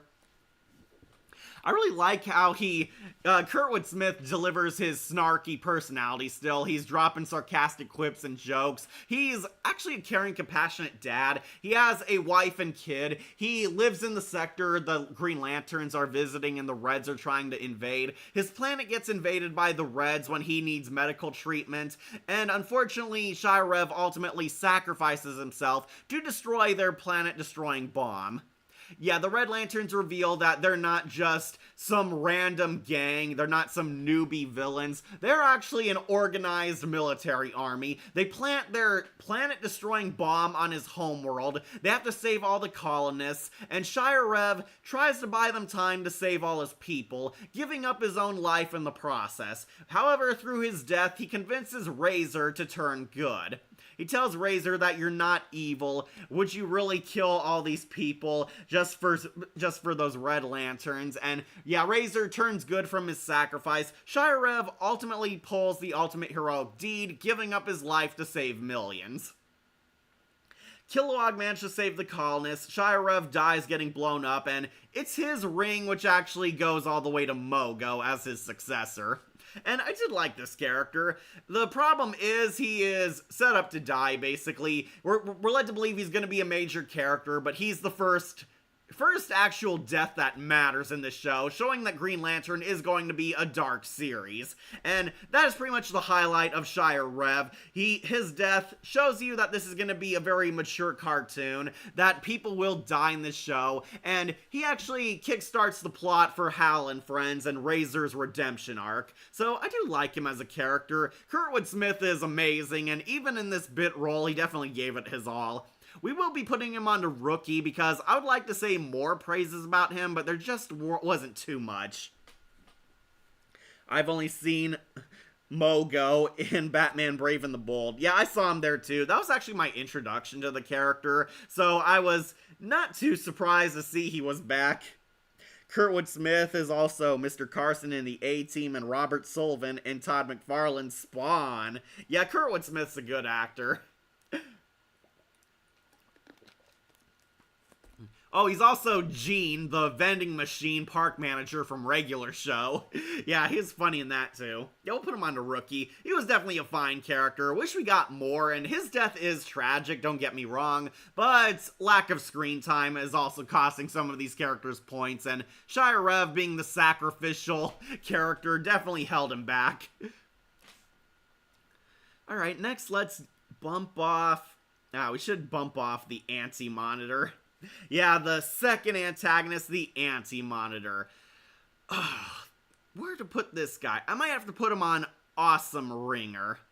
Yeah, he was definitely a huge step up over Atrocitus, but just barely. This is the Anti-Monitor, a giant Galactus-style villain who is breaking into our dimension to eat the universe. The Anti-Monitor is a multiverse jumper villain. He was created to be the ultimate powerful defender. In this cartoon, he was actually created by Krona.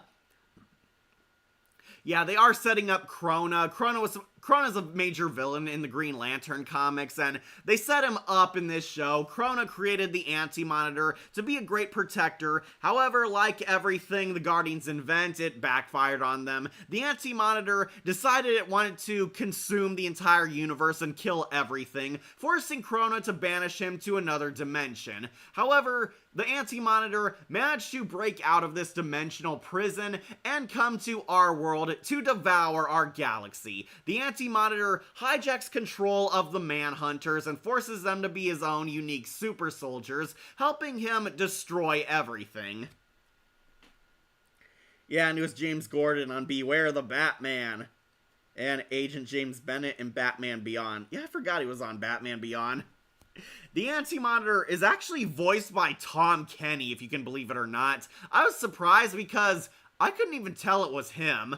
Yeah, Tom Kenny voices the Anti-Monitor, and they give him this soundwave vocoder thing for his voice, so you can't entirely tell it's him. But yeah, SpongeBob SquarePants is the Anti-Monitor.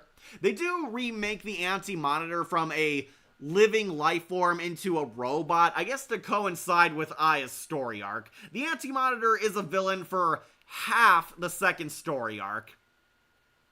Yeah, in a twist, the Anti-Monitor is here, it's killing everything, it's eating galaxies, it almost murders Aya, but Aya manages to survive. It almost murdered the science director, but she survived. The Anti-Monitor almost destroys our entire universe. It does kill Shard, the Red Lantern HQ, to show you that this guy means business. The Anti-Monitor is at first an unstoppable force, until, in a surprise twist, he dies halfway through the story arc. Yeah, the Anti-Monitor's set up like this big S-tier villain, only to die when Aya takes him out. Aya one-shots him and blows his head off, and we're led to believe that that's the end of the Anti-Monitor and all the evil in the universe, until, surprise, the Aya Monitor takes over. She becomes Dark Aya and takes over his body. And, believe it or not, we do not see the last of the Anti-Monitor. The Anti-Monitor is basically taken out halfway through to give you this switch up. And depending on who you ask, this was either a brilliant, fun, original idea, or a total spit in the face and middle finger to fans who wanted to see the Crisis villain done justice. I can understand why fans did not like this Anti-Monitor. I thought he was actually pretty fine as a villain at first, up until he got killed. That is the big thing. The Anti-Monitor is kind of like Snoke. They kill him off halfway through. You're led to believe this guy is the real villain, but nope, the actual villain shows up and dethrones him, and Aya becomes the villain for the second half of the story arc. Yeah, Tom Kenny plays some dark voices. It's hard on hearing SpongeBob and Uncle Howie as the Anti-Monitor weird. It is very weird. So, I like Tom Kenny. I actually did not recognize him at all. Tom Kenny uses like a dead serious voice, and they do give him like a soundwave vocoder voice to make him sound mechanical. He sounds like a machine, and you could barely tell it's actually him.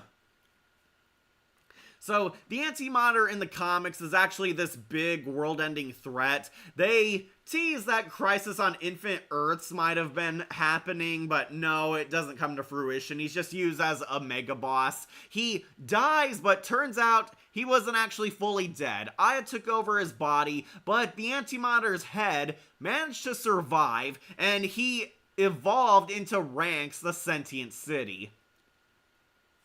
Yeah, this is how we introduce Ranks, the sentient city, into Green Lantern. The Anti-Monitor's head floated off into space and was rebuilding itself. It stumbled upon like this power station and reforged it into a giant mechanical city. This is Ranks the Sentient City, a important character from the Green Lantern comics, and it's their way of introducing him. The Anti-Monitor is this universe's version of Ranks. He became a sentient planet monster and was slowly but surely reconstructing himself. He tries to rebuild himself up through this sentient city planet until the Aya Monitor finds him and is invading him, which forces the Anti-Monitor to contact Hal Jordan and friends. He contacts Green Lantern because he needs his protection, since he knows Aya wants to basically finish the job and take a device in his brain, which allows him to traverse the multiverse.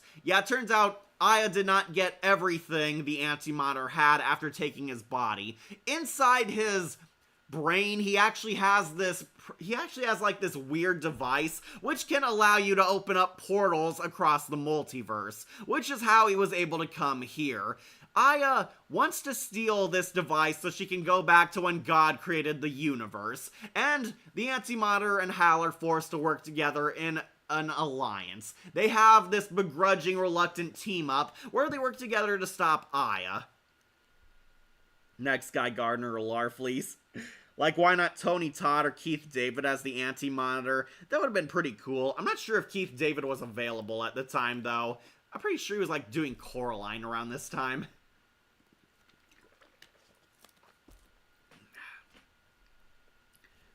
Okay, so anyways, Aya manages to breach into the Ranks, the sentient city, and in the most gruesome death scene ever, she murders the Anti-Monitor by ripping his skull apart to rip out the microchip she needs for her portal to God. And I kind of like this death scene, honestly. It is so brutal and visceral, and it's the only reason why the Anti-Monitor is a robot in this version, because it's like a hardcore R-rated death. Yeah, Aya manages to beat up Hal, Razor, and Kilowog and holds them back. The Anti-Monitor, in a pathetic last-ditch effort, tries to bargain with her, like, we can work together, I can take you there. And Aya's like, I have a counter-proposal. And she rips his skull in half. Yeah, the Anti-Monitor dies a gruesome death. She rips his head in half, basically killing him for good, and takes out the part she needs to open that portal to God. And that is a horrifying death, but it's why I'm putting on to Awesome Ringer. That death scene, definitely a high point of the show. The Anti-Monitor got what he deserved. I did kind of like him as a villain in the end, and I do rewatch his part of the story arc, even though Aya is the more interesting villain, but I will put him on to Awesome Ringer. This was definitely a unique interpretation of the villain, but definitely a fun one. I think he fit inside this show.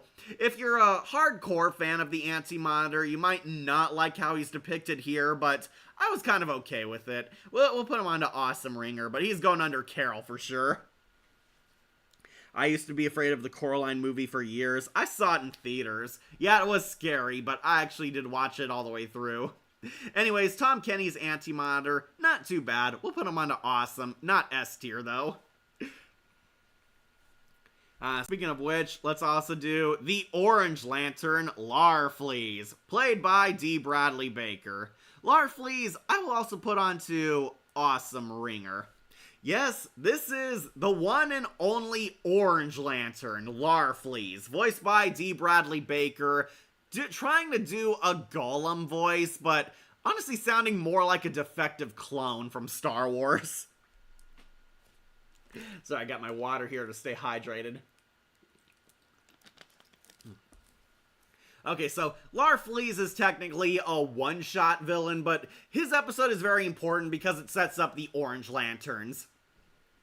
Once Aya becomes Dark Aya, she's destroying the galaxy. The Green Lanterns need to find a way to beat her, and Razor actually suggests finding the Orange Lanterns, that the Orange Lanterns can have the power to help back them up. They go to the Orange Lantern homeworld and find it completely in ruins. It's destroyed. There's no Orange Lanterns anywhere. There's kind of like these ancient temple ruins from Lara Croft all around. It's like overgrown with weeds. Everyone is dead. There's like skulls everywhere and discarded orange rings. It's a very creepy episode at first.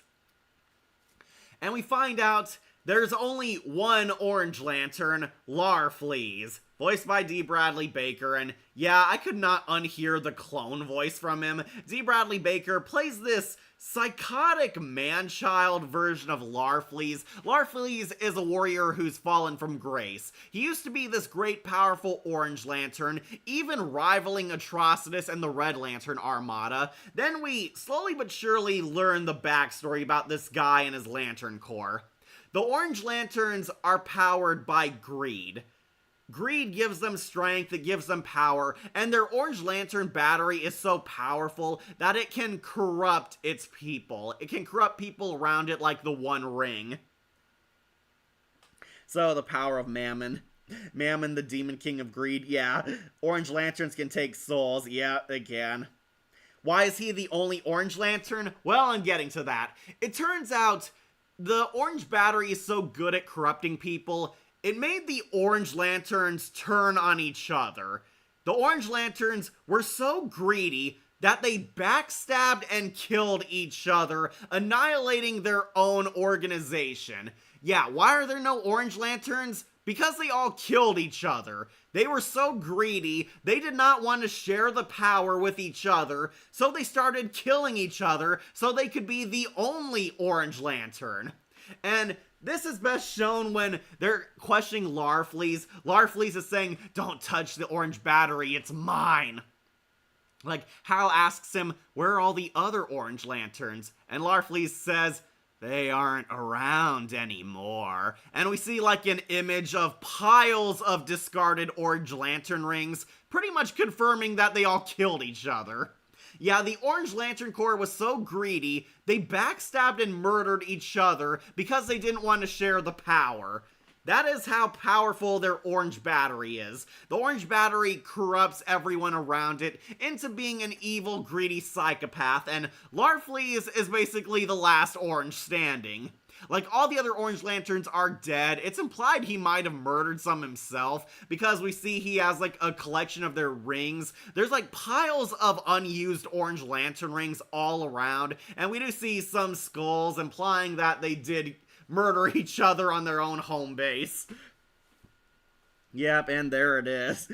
They aren't around anymore. He played the Music Meister in Brave and the Bold. That was Neil Patrick Harris. Yep, they killed their own team. Like the oath is what? Mine, mine, mine. They do have their own oath. I don't remember it by heart, but it is listed on Wikipedia. Basically, the Orange Lanterns are so greedy and selfish that they don't want to share their power. So, Larfleeze is kind of like this Gollum-like character, Smeagol from Lord of the Rings. He's like hunched over, he's dirty, he's psychotic, he's a very selfish brat, basically. He doesn't want to share. The Orange Lantern battery core is his precious, basically. He doesn't like the lanterns coming into his domain. "It's all mine. It belongs to me. You will not take my power." Larfleeze has gone insane and is kind of safeguarding the orange battery alone on this desolate planet.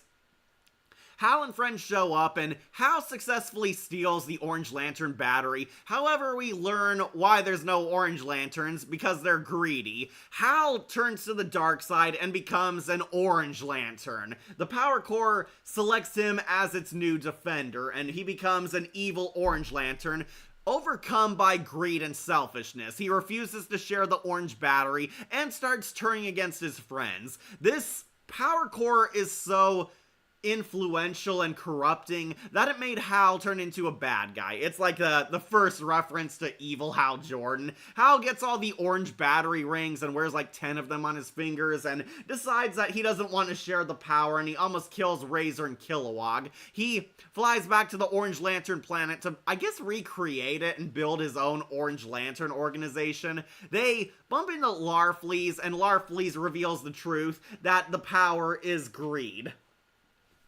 And they form a begrudging alliance, convincing Larfleeze that they need his help to break Hal Jordan free from the orange battery's power, and in exchange he gets the battery core back. Larfleeze works with them, and we do see he does use like globulous entities.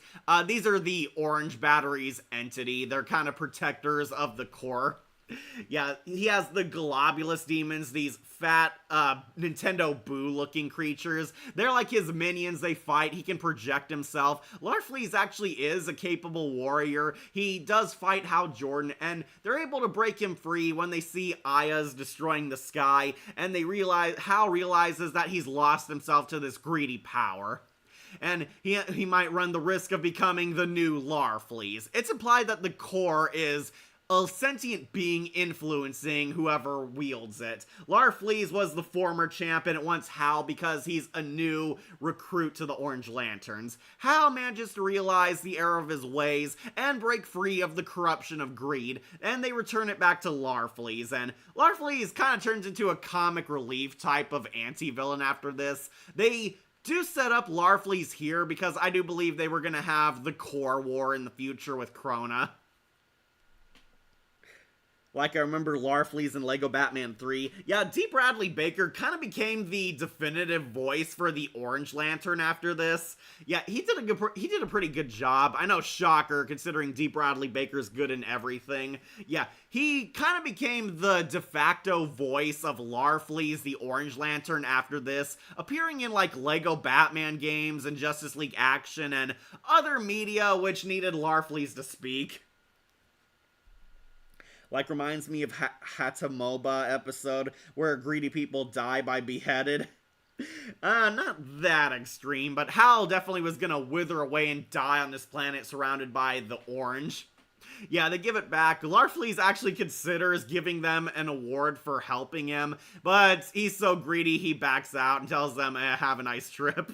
And that's the last we see of him. I do think we would have seen him again, especially because Krona is set up and they're gonna have the core war with all the colored lantern cores, and with Larfleeze as the only orange lantern, it makes sense to have him there. But really nice seeing this guy finally get a debut on the show. He was funny, he was psychotic, he was terrifying, and they did show us that orange lanterns do exist, so we can have all the colors of the rainbow. We'll put him on Awesome Ringer. D. Bradley Baker did such a good job that he came back as this guy in other media. Alright, got a lot of greens. I guess we should also get our last main villain out of the way, the Manhunters. Manhunters, I will also be putting on to Rookie. These are the Manhunters, the first super soldiers the Guardians of the Galaxy made. These were supposed to be their ultimate soldiers, completely loyal, programmed for good, and would safeguard the universe 24/7. However, the Guardians made a mistake in their programming. The Manhunters went completely haywire and decided that emotions were inherently evil, and assassinated everything that had feelings and emotions. And to say this backfired in the Guardians' face is a complete understatement. The Manhunters turned into psychotic Terminator/battle droids and tried to kill all life in the universe. The Guardians shut them down and quietly tried to brush them under the rug. However, it turns out they weren't quite dead. We find out the Manhunters had their corpses dumped on junkyard planets, and all the outposts they were at were shut down, only for the Anti-Monitor to come in and restart the Manhunters. The Manhunters are reawakened, and they do the Anti-Monitor's bidding. They become his minions, helping him exterminate all life across the galaxy. The Manhunters are all voiced by Josh Keaton, then later Gray DeLisle once Aya takes over. Yeah, the Manhunters are actually pretty cool. They're basic evil robot assassin villains. They're kind of battle droids, but a lot tougher. These guys can take a beating. They can go toe-to-toe with Hal and Kilowog. They can survive a lot of damage. Even when they're like completely brutalized, they still get up for more, like a Terminator. They nearly succeed at reconquering the galaxy until the Anti-Monitor is killed, then Aya takes over as their queen. They serve her as the Machine Queen. And then once Aya snaps out of her evil phase and turns good again, the Manhunters still try to exterminate everything because they're not connected to her programming anymore, until Aya deletes all the mechanical life forms, including herself, and that's the end of the Manhunters. I thought these guys are pretty cool. They were pretty twisted villains. They're tough, they're kind of elite mooks, a lot more threatening than the Red Lanterns were, we'll put it that way. But I'm still putting them on to rookie because not too much character. They're basically one-dimensional evil robot assassins. I would put them higher, but compared to the battle droids from Clone Wars, they were definitely just alright. Yeah, the Manhunters are robots. I would say the Justice League show actually gave them a lot more depth because we find out they actually did have personalities and sentience in that. In here, no, they're just robots that went haywire and run amok.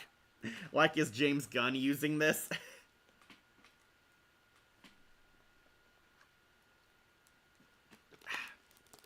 I'm pretty sure he will, but we'll see if his Green Lantern show does that. I think this is also Hal Jordan. I think this is when he's corrupted by the Orange Lantern Corps. Why they couldn't get a picture of him as the Orange Lantern, I will never know. I did not make this tier list. Yeah, I'll also put him onto S tier. This is evil Hal Jordan when the Orange Lantern Corps corrupts him. I recognize the shadows. Yeah, Hal becomes briefly corrupted into an Orange Lantern and nearly kills his friends. I think Josh Keaton really showed that he could act because he's a lot more scary and threatening as evil Hal Jordan. So I definitely think that's a pretty good look for him, that he does capture all of Hal's sides. Yep, evil Hal also going into S tier, but good Hal, it will reign supreme. I remember seeing them in an episode of Teen Titans Go where Beast Boy and Cyborg changed the past so they wouldn't have responsibility and the world's destroyed. Yeah, sounds like they would appear in that. Alright, next we should also do the first Blue Lantern, Saint Walker. Surprise, Saint Walker, also going on to S tier. Yep, this is Saint Walker, the first Blue Lantern. He's also introduced in the Mogo episode. He's basically another stranded alien living on Mogo. Yeah, sorry, I can't speak right now. Yeah, basically, he was stranded on Mogo too, but he's actually a good guy. Saint Walker is used as a fake-out villain. He's kind of this mischievous forest warrior. He's watching over Razor. He picks a fight with him and manages to briefly paralyze Razor by blocking his chakras. Yeah, he is kind of a magical warrior monk type of character. Saint Walker, voiced by Phil Morris, who I was surprised to see because that's Vandal Savage from the Good Justice League cartoon. Phil Morris really got to shine here. Saint Walker is kind of this warrior priest type of character. He believes in good, he meditates, he believes in fighting for truth and justice like the heroes. He is willingly stranded on here on Mogo with the other castaways because he believes that he needs to find himself and redeem himself. He's on like a sabbatical. He reveals that he's actually not the bad guy, that the other castaways on this planet are evildoers, and he was trying to warn Razor the whole time. In fearful day, in a raging night, with strong hearts full, our souls ignite. When all seems lost in the war of light, look to the stars, for hope burns bright. Yep, Blue Lantern oath.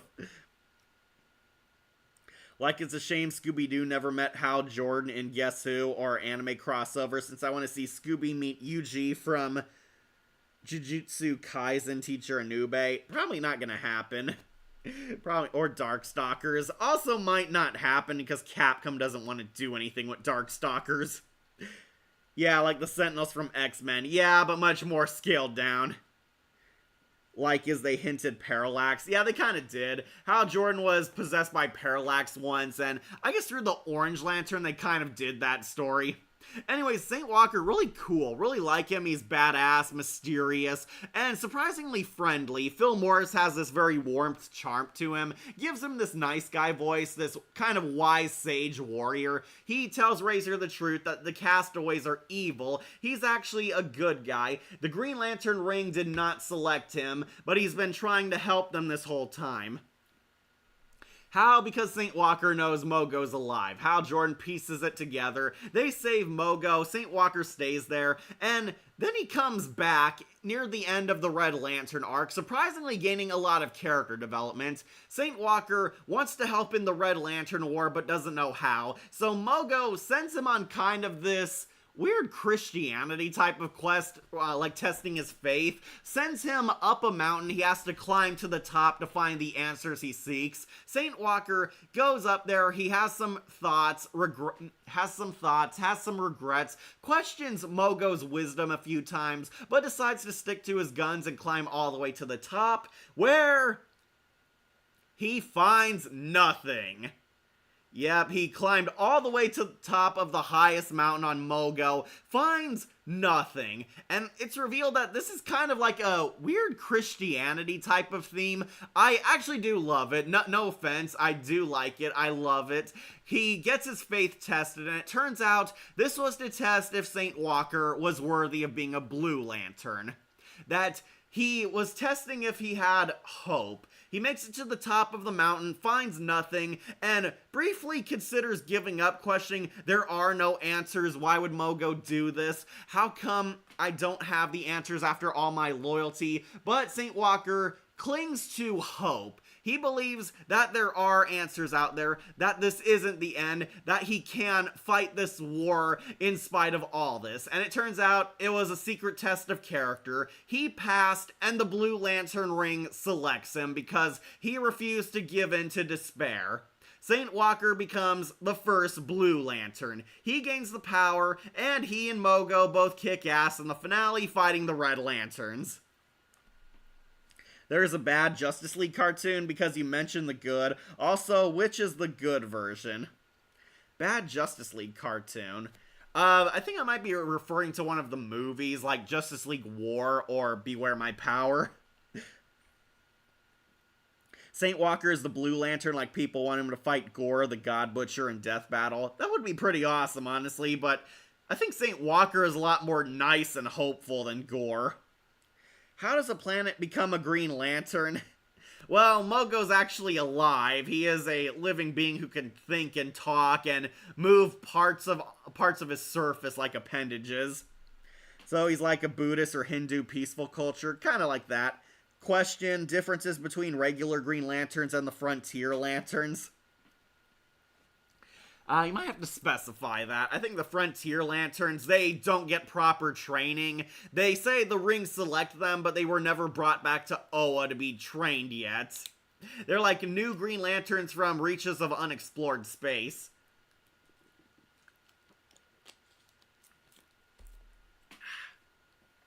So I need some water. Yeah, they kick ass in the finale, and Saint Walker becomes friends with, I would say, Kilowog and Razor the most. Razor comes back to Saint Walker. They formed a new HQ on a Blue Lantern planet and are building their own Blue Lantern organization. They're not a huge organization yet, but they recruit Ganthet after he was exiled, and Brother Worth comes in. And Saint Walker is kind of the head helping them construct this organization, and he helps Razor find inner peace. And it turns out Saint Walker was actually kind of Razor's mentor low-key, helping him meditate, helping him calm his soul, and helping him control his anger. Razor almost controls his rage, but when Aya gets shot, he snaps back and gains his red energy on an entire blue planet, and kills a manhunter, screwing him royally. Saint Walker tried to help Razor, but Razor realizes he needs to go on his own quest, and they part ways. And unfortunately, we never see Saint Walker and the Blues again, until the finale where they all show up to stop the Aya monitor. But I really like him. He was cool, he was badass, very wise, very suave, kind of like a badass monk or a priest, and really love his hopeful personality. This guy is definitely a true blue hero, so he's going on to S tier for sure.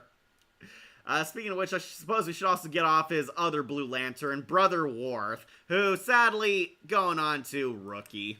Yeah, this is Brother Worth, an weird elephant alien voiced by Brian George. Not his only performance on here, but this is one of their new recruits. He's also on the Blue Lantern homeworld, trying to build their organization, and basically he's kind of this big fat guy who kicks ass. He's an elephant. He wrecks people with his trunk. He is very much a gentle giant type of character, and I like him. Him and Saint Walker kind of become total bros. They're bound bouncing off each other. He's also kind of a wise monk, kind of the elephant never forgets type of character. I would definitely say this guy felt like he was inspired by the Thundercats anime elephant people. Yeah, if you know that cartoon, you know who I'm talking about.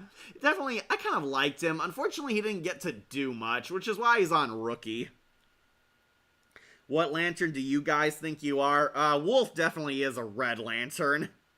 Why do you think the blue lantern is Christianity? Well, because the parallels between St. Walker and Mogo, the test is very much a test of faith type of thing. Kind of like stories from the Bible where God would test people if they truly believe in him or if they truly have unbreakable faith in him. And they would undergo a lot of trials and tribulations, a lot of suffering to prove that they were worthy of following God and that they did believe in him, that he did have their best interests. And that's kind of what St. Walker and Mogo's dynamic felt like.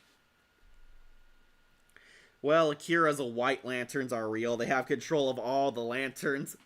Talk about the Blue Lantern elephant, the Ganesha of DC. Yeah, that's kind of why Brother Worth is a Blue Lantern. They based him off of Indian gods, kind of like that, Ganesha.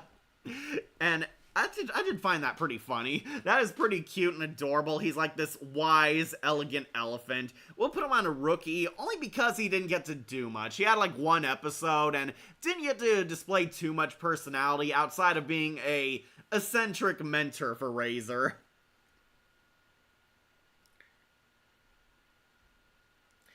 Yeah, white lanterns are a rarity.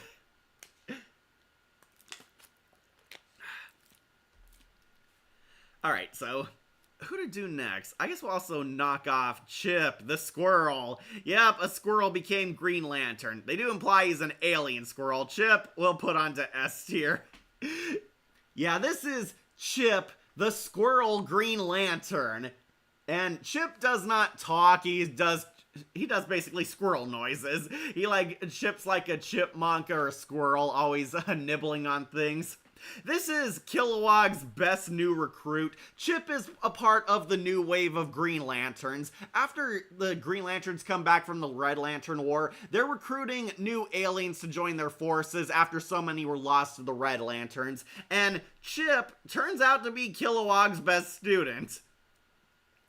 Yeah, easily one of the funniest scenes of the show. Hal challenges Chip to a fight, and the squirrel beats his ass. It is one of the funniest scenes ever. Chip beats up Hal Jordan, like, very easily, and Hal's taken out by a squirrel. It turns out Kilowog actually placed a bet on him because he believed the squirrel would win, and of course he did. Chip actually becomes best friends with Hal and Kilowog, and basically backs them up, and it is very hilarious seeing this cute, adorable squirrel being a badass warrior Green Lantern. Like, he looks like Ganesha from Hindu mythology. I do think that's what they're going for with Brother Worth. I think that's exactly what they were trying to do with him. Anyways, really love Chip. He shows up, he's badass, he's cute. I honestly think he's there to sell toys for the little girl fans, because what little girl isn't gonna want this guy as like a cute little pet character? Chip is kind of the Crypto of the Green Lantern, the adorable animals superhero. He does not talk. Weirdly, I think he does in the first Flight movie, but not in this show. Chip shows up, he kicks butt, he rips apart Manhunters, and he's actually there in the finale helping back up Guy Gardner, so we'll put on to S here because he has one of the funniest scenes ever. Like what his parents is Shiva and Parvati, Kali, and Durga. I don't know Indian gods, so I can't tell you.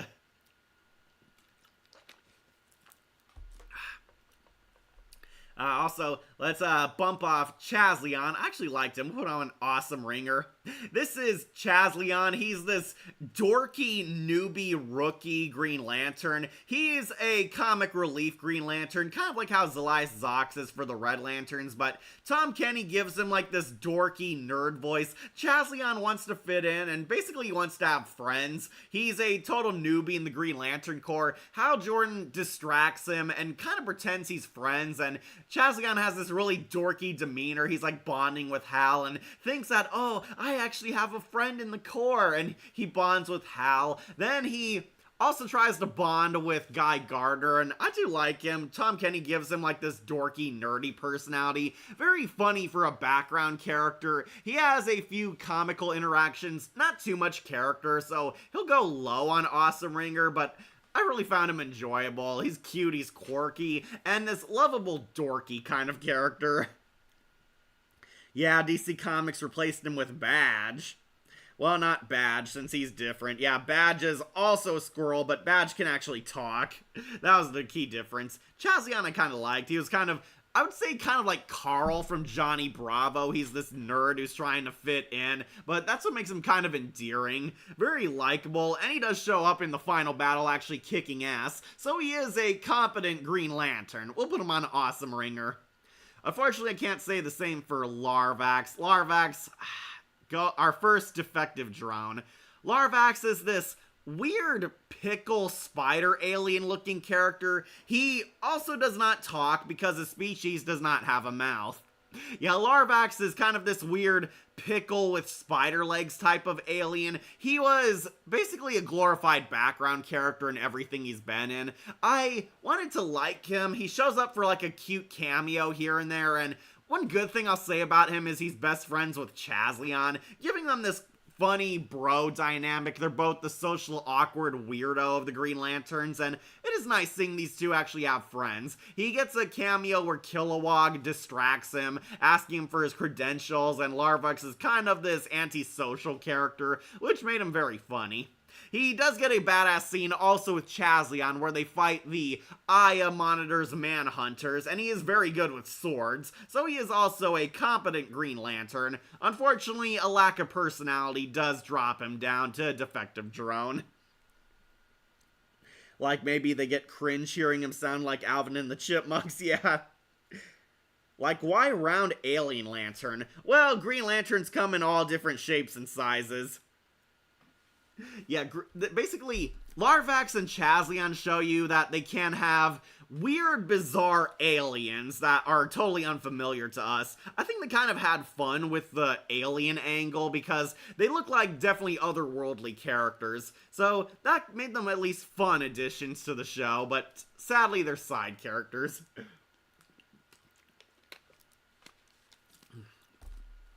Speaking of side characters, gotta get our last side character, Salak, out of the way. This is Salak, also voiced by Tom Kenny. He's kind of the receptionist of Planet Oa and coordinator. Salak will also put on to Rookie.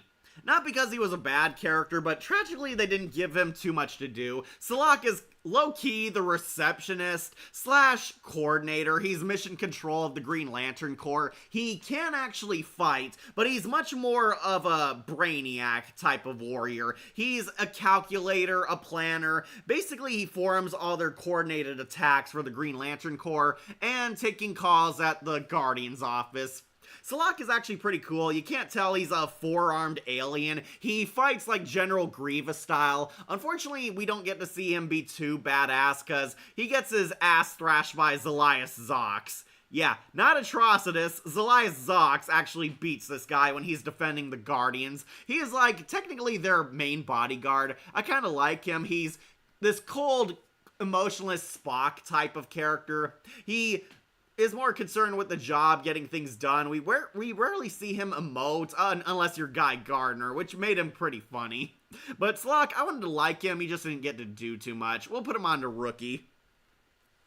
Okay, I'm back from making some ramen noodles, and if you're curious, the ramen noodle bowl is the hot and spicy kind, very delicious. What I miss, Cat? Knocked off some side characters, talked about all the Red Lanterns, Larfleas, Carol Ferris. Don't worry, you got more Star Sapphires. Put Chip onto S tier where he belongs. Got our first defective drone, Larvax, who sadly didn't get to do too much. And wrapping up Salak, who I'll put squarely on the Rookie. He was definitely a fine character. Would have liked to see more of him because they imply he's secretly badass, but never get to see it. Well, see ya, Cat, like we have church meeting, and this is White Lantern Akira signing off. Bye, Akira!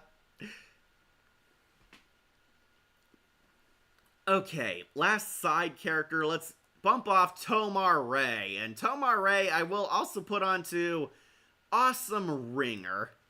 Yeah, Tomar-Ray is sort of the replacement for Razor when Razor's on sabbatical. Tomar-Ray becomes Hal Jordan's new partner at the start of the Anti-Monitor arc. Tomar-Ray and Hal Jordan are both a part of the Honor Guard, and they both become partners assigned to find the Manhunters and shut them down. However, they discover the Manhunters are alive, and Tomar-Ray slowly but surely gains a respect for Hal Jordan. Tomar-Ray is much more by the book, much more straightforward, and not as easygoing as Kilowog is. Tomar-Ray actually got some decent character in his few episodes. I really wish we got to see more of him. Jeff Bennett voices Tomar-Ray, and he tries to do a Jeffrey Rush impression. If you don't know why that's important, Jeffrey Rush played Tomar-Ray in the Ryan Reynolds movie, so that's why.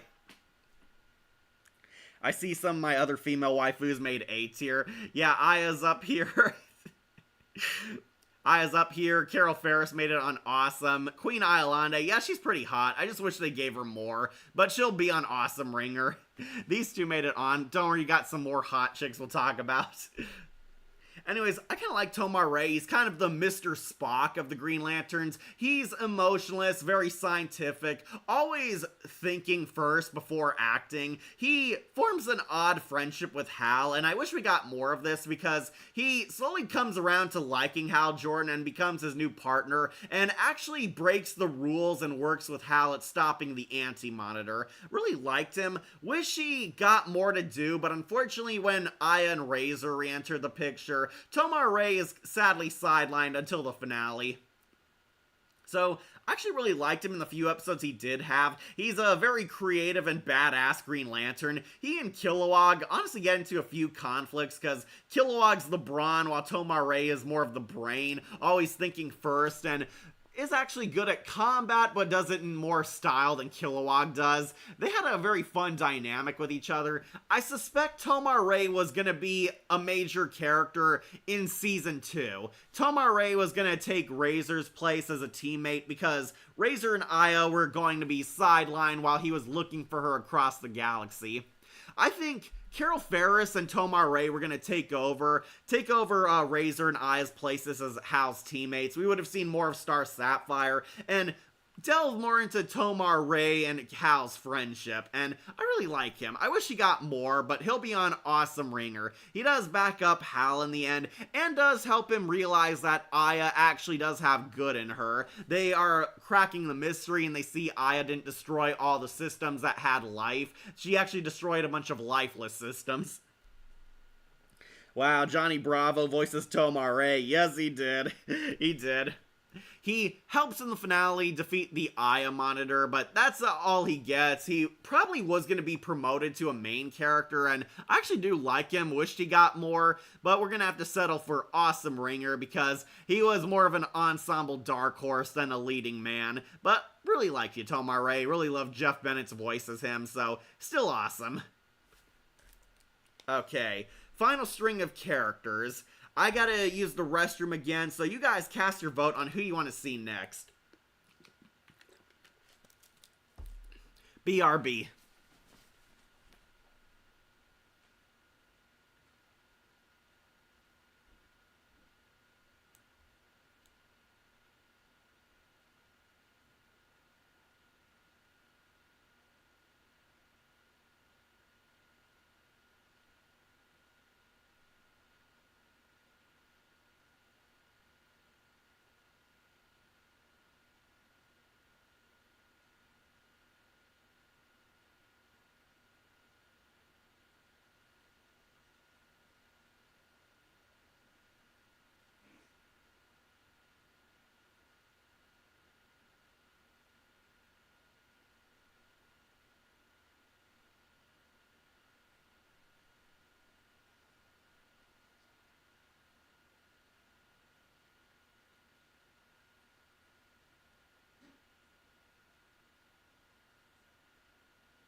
Alright, I'm back.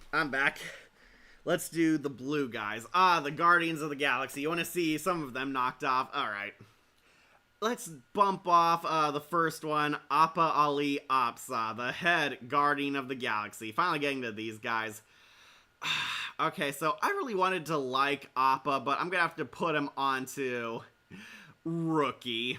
So Appa Ali Apsa is basically the uptight dick boss. He's the leader of the Guardians, the leader of the Green Lantern Corps, the one who has the most voice among the council. He's kind of the ringleader of their entire circle. Appa Ali Apsa is basically kind of the dick boss. He doesn't approve of how Jordan's loose cannon ways, is entirely against him being a Green Lantern, and basically he's kind of the jerk boss, borderline Sentinel Prime, but thankfully he does have his redeeming moments. I really wanted to like this character because Appa starts to grow as the Red Lantern arc goes on. Appa is basically trying to cover the Manhunters, trying to deny that the Red Lanterns are a serious threat, and basically hindering a lot of Hal and Ganthet's attempts at stopping this war. It turns out Appa knew all along about the Manhunters, knew that the Red Lanterns spawned from them and their efforts, and refuses to own up to his failures. Up until the Red Lanterns invade, Appa finally gets some deeper character. Sade gets shot, the Guardians are completely at the mercy of Atrocitus, and she points out that this is unlike what they did to the galaxy. Appa actually sees the error of his ways, realizes that he was wrong, and decides that the Red Lanterns were right to strike them. But after Hal saves the day, out of all the Guardians, Appa actually agrees to go for a peace option. He apologizes to Hal Jordan and the Red Lanterns for causing all of this, and that he will personally represent the Guardians' pact of keeping a peace treaty with the Red Lanterns. And it's actually a very nice character moment and gave Appa so much depth and gave him a surprise redemption arc. I really liked it, but then the second half of the season came in and they kind of walked it all back. Yeah, unfortunately, this is why he's down on Rookie. They kind of walk back a lot of Appa's character development. It seems like he actually came around to liking Hal Jordan and forges this peace treaty himself with the Red Lanterns. Then he never actually shows up on the Red Homeworld to help them. He sends the science director instead in his place to represent him because he's just too busy, and he's back to treating Hal like a complete jerk. Yeah, I don't like what they did to Appa in the second half. He's basically back to dick mode, treating Hal like an annoyance and ignoring all of Hal's suggestions to stop the Anti-Monitor, to stopping Aya, and basically back to treating Hal like an annoying rookie like he was at the start. That really held him back in my eyes. We're going to put him on to Rookie. He did have nice redeeming moments. They did show he did have personality and a compassionate side to him. He is miles better than Sentinel Prime, but not by much. I just did not like that the show kind of went back to the status quo with him, so we'll put him on to Rookie. But you know who's not going on to Rookie? Ganthet. Ganthet also going on to S tier.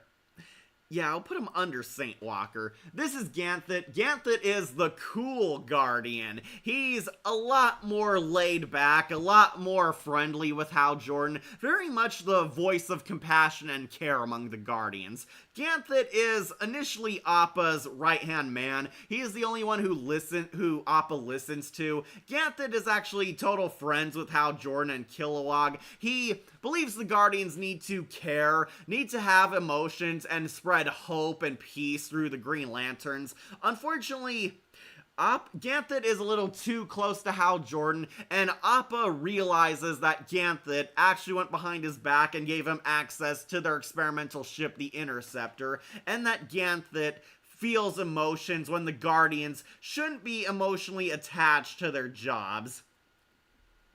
So Appa, in a total dick move, has Ganthet exiled and banished from Guardian space, telling Appa that he has gone against their way and that he's crossed the line for the last time, and Appa is exiled, but not without helping Hal Jordan once. Ganthet realizes that they need to spread hope, and Ganthet creates the Blue Lanterns. He uses the blue energy to act as an enhancer, like a power buff, for the Green Lanterns, and helps Hal Jordan and Queen Iolande defeat the Red Armada invading, and Ganthet basically accepts his exile, believing that he has hope.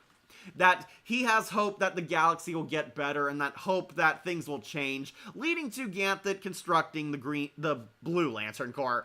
And Ganthet shows up again later on the Blue Lantern HQ, setting up their own corps. He recruited Saint Walker, and he recruited Brother Worth, and basically we're seeing the start of the Blue Lantern Corps. They haven't fully formed yet, but Ganthet constructed a battery, and they're on their way to becoming their own heroes, and he's still friends with Hal.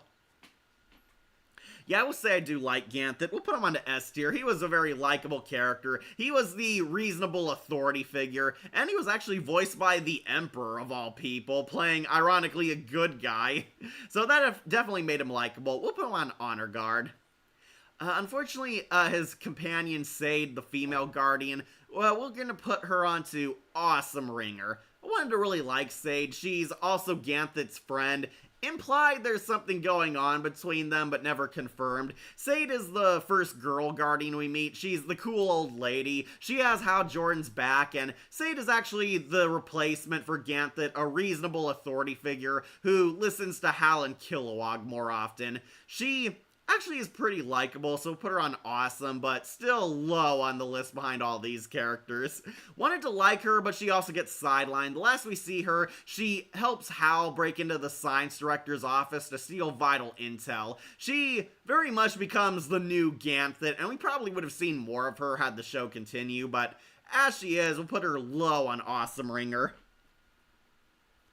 And saving the best for last of the Guardians, we have Scar.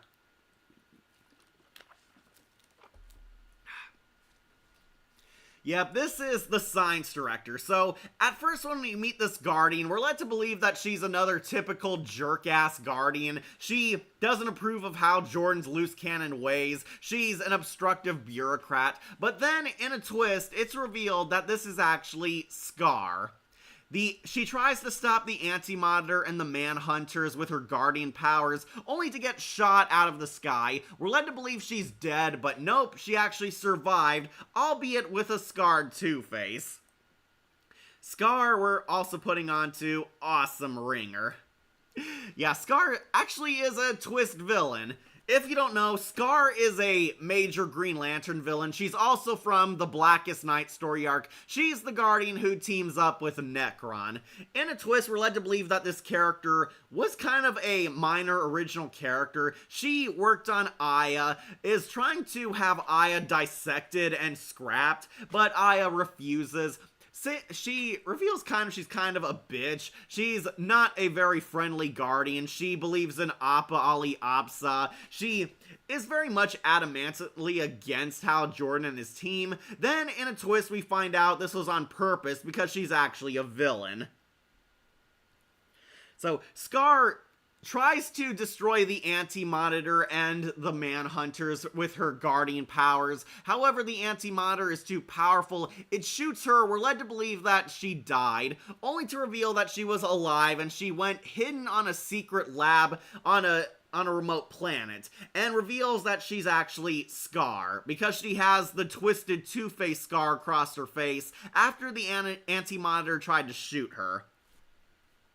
Yeah, this is actually Scar from Blackest Night, and they were setting up Necron through her. It turns out she's actually an evil, corrupt Guardian. She never sacrificed her godlike powers, and she's actually full-blown psychotic. She's a mad scientist. She created Aya to create her own ultimate weapon, better than the Anti-Monitor. She tried to have Aya shut down when she refused to comply, then tried to have Aya killed. She tricks Hal Jordan into working with her on a project that will incapacitate the Aya monitor, but it turns out she lied to them and tried to kill Aya. She created a missile made from the yellow crystals, and it was actually a lethal weapon. They believed it would paralyze Aya, but nope, it tried to blow her up. It had the power of exploding a planet. She almost killed Razor too. She used Razor as a decoy to lure the Aya monitor, have her distracted, and then they shot her in the back, and it turns out Scar planned to betray them all along because she's actually an evil psychopathic extremist.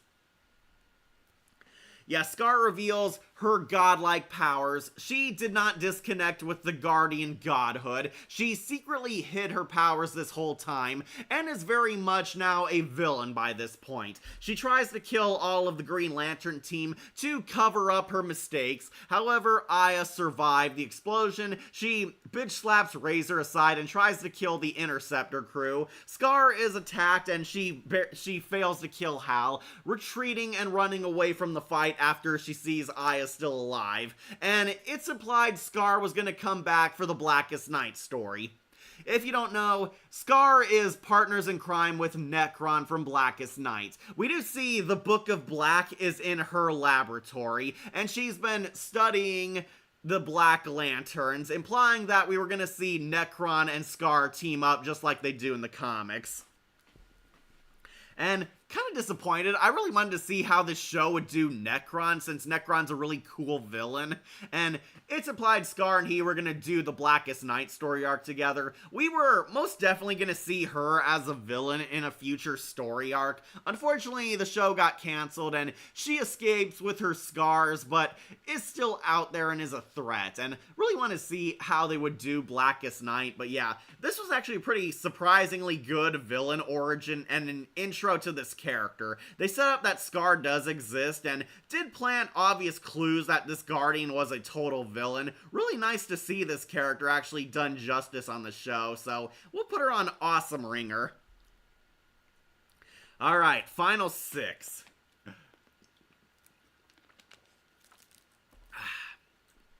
Alright, let's knock out Queen Agapo, the head leader of the Star Sapphire Corps, who, yeah, is also going on to Awesome Ringer. Yeah, I'll put her above Queen Iolande, but under Atrocitus. This is Queen Agapo, the founder of the Star Sapphire Corps, and at first she's kind of an anti-villain. She is the leader of this group of yandere women who use the Star Sapphire powers to spread love, but at the cost of oppressing men and taking them hostage to use as living batteries. Yeah, Queen Agapo, also pretty hot. She's got a really nice body. She kind of looks like She-Hulk, but blue. Really nice. Grey DeLisle also voices her. Shocker, I know. Queen Agapo is like this sexy goddess type of character. She's enchanting, she's cool, she's suave, she's in control, which made her very appealing for obvious reasons. And her uniform is also pretty hot. Queen Agapo at first is a villainess. She is luring in Hal Jordan and all the men into being batteries for the Star Sapphire Corps. It turns out she is completely misguided, though. I do like that Queen Agapo is not evil, but she clearly does not understand the universe like she thinks she does. Love sounds like lust. Agree. Yeah, it is. Let's do the blue guys. So, Queen Agapo actually is a Guardian of the Galaxy. She's what the Guardians look like if they didn't sacrifice their godlike powers. She's a part of Zamaron, and apparently they dated the Guardians. Yeah, and this is what the Guardians actually looked like before they surrendered their powers, before they turned into these mini blue people. Which I actually was kind of surprised by. It was like, wow, they all looked like Greek gods and goddesses. Yeah, everyone likes. Yeah, Queen Agapo, yeah, of course she's hot. She's very sultry. She's a bombshell. She's in control. Really like her. She tries to seduce Razor herself when none of her other women are doing a good job. It turns out Queen Agapo has this misguided perception of love. The Star Sapphire Corps are very much not a hero corps at first. They have a yandere love for their men and are trying to take all the guys prisoner. Giata turns against her mother No, wait, I think she's her aunt. Like, GL TAS was her niece. Yeah, GL TAS is related to her, but she turns against her relative, stands up against her, announces that Hal Jordan and Carol Ferris are right, this is not true love. Queen Agapo tries to recapture the men, but GL TAS helps them escape from them and their entity monster. Queen Agapo is foiled, and she is disappointed in GL TAS, but GL TAS tells her that no, there's a different way, I have much to teach, and basically, she undergoes a redemption arc off screen. Queen Agapo returns in a later episode. She got her marbles all together and is now listening to GL TAS. They realize the error of their ways and are now spreading love in a positive way. Queen Agapo does help Hal Jordan and Razor save the day and foil the Red Lanterns, so clearly that redemption arc did work. And she did play a part in helping foil Atrocitus, so major hero points for her. She doesn't come back until Aya comes to Zamaron for her weird test of emotions, whether rage or love is stronger. Tragically, Agapo is kind of slapped aside and GL TAS is forced to represent them. GL TAS talks to Aya while Agapo is kind of held hostage until at the end where she sees GL TAS gave up her life and she tells Aya that love allowed her to make the ultimate act of love, sacrificing yourself for those you care about. And she apologizes to Carol and Hal Jordan for causing all of this, and it's believed that she and Carol would have interacted again because Carol keeps her Star Sapphire crystal. Yeah, I really liked her. She's an awesome character. Very fun, mysterious, has that goddess level energy. And yeah, she is space waifu material, so that won her points. Grey DeLisle really good at these characters. She's an icon, she's a legend, and she's the moment. Yandere, an anime fan's greatest weakness. Agree V Scorpio about Yandere. I'm a sucker for a good Yandere. Why else do you think I listen to ASMR?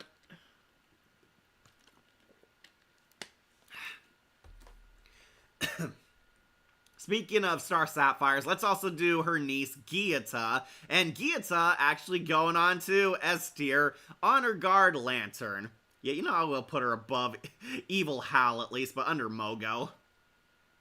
Yep, GL TAS, also major waifu material, and also played by Jennifer Hale, surprisingly. GL TAS is the token good teammate of the Star Sapphire Corps. She's Queen Agapo's niece, and GL TAS actually is a rare heroic Star Sapphire. Agapo wants GL TAS to seduce and use Hal Jordan, but funnily enough for a seductress, she's actually kind of shy and dorky. She tries to hit on Hal. Hal is surprisingly not falling for her charms. Yeah, I was surprised too. GL TAS tries to seduce Hal, finds herself actually falling in love with him, and realizing that he's not a bad guy, and she can't go through with actually locking him up in a crystal power battery. She does use Hal and realizes that he does have a true love after all, Carol Ferris, where she summons Carol to their planet, and Carol instantly loses control from the Yandere power corrupting her, making GL TAS realize that their acts of love are not a good thing. GL TAS actually is the first to see the error of their ways after the Star Sapphire power turns Carol into a psychopathic madwoman. She tries murdering both GL TAS and Hal Jordan, believing that Hal's cheating on her. And they stop her. GL TAS actually realizes the error of her ways through this. She tells Carol that the Star Sapphire battery was supposed to, help her, make her a better person, use her love to help shape her into a great warrior. It completely backfired. She almost murders them, but through Hal's love for Carol, it snaps her out of it, and she relinquishes the Star Sapphire power.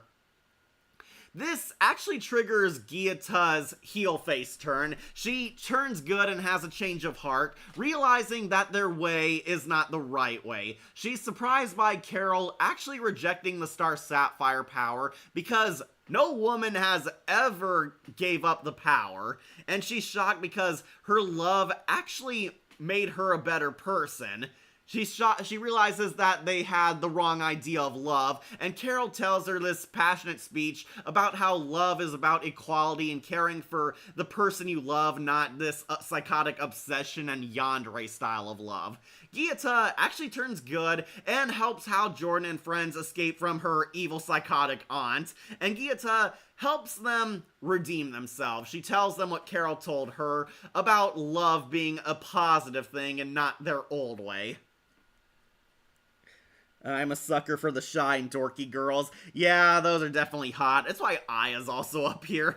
Really like the nerd girls who grew up hot.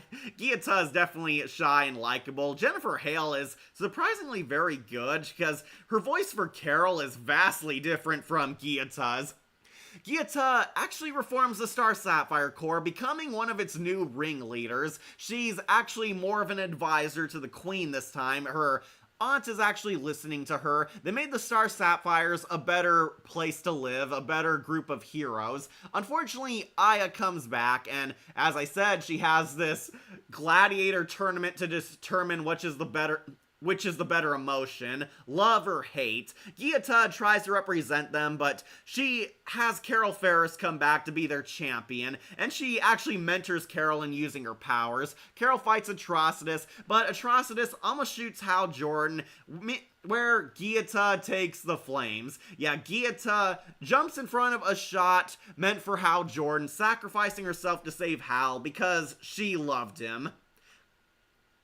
Yeah, Gyata actually did have a crush on Hal. She tells him that she loved him and she didn't want him to die. And this proved to Aya that love is stronger than hate because she was willing to make the ultimate sacrifice for a guy she had a crush on. And tragically, Gyata does die, but through her death, I think it was one of the more powerful scenes on the show because not only did an important character die, but it also had a major effect on the story. Hal loses Gyata, but realizes that he should cherish Carol more because somebody he loved can be easily taken away. Aya also goes on her quest to find another way of dealing with her feelings, and they do confirm that Razor and Aya still do have feelings for each other. Unfortunately, Gyata is dead. She is gone, and possibly I do think she would have come back through the Blackest Night story arc. We would have seen Necron revive her and turn her into a Black Lantern warrior. Yeah, I know it's dark and tragic, but I can totally see Necron reviving her and using her against Hal Jordan and Carol. That would have been an interesting story, but as far as the show goes, she did die, and it is very sad. She had a really tragic death. Nevertheless, her death was not in vain. She is an honor guard lantern. Yeah, like Hinata, she is the shy girl after all. The difference is Gyata actually didn't know how to fight as well. Out of all the incarnations of Star Sapphire, which one is your personal favorite? Ooh, that is a tough one. I might have to go with the Justice League Doom Carol Ferris, just because I really love that design.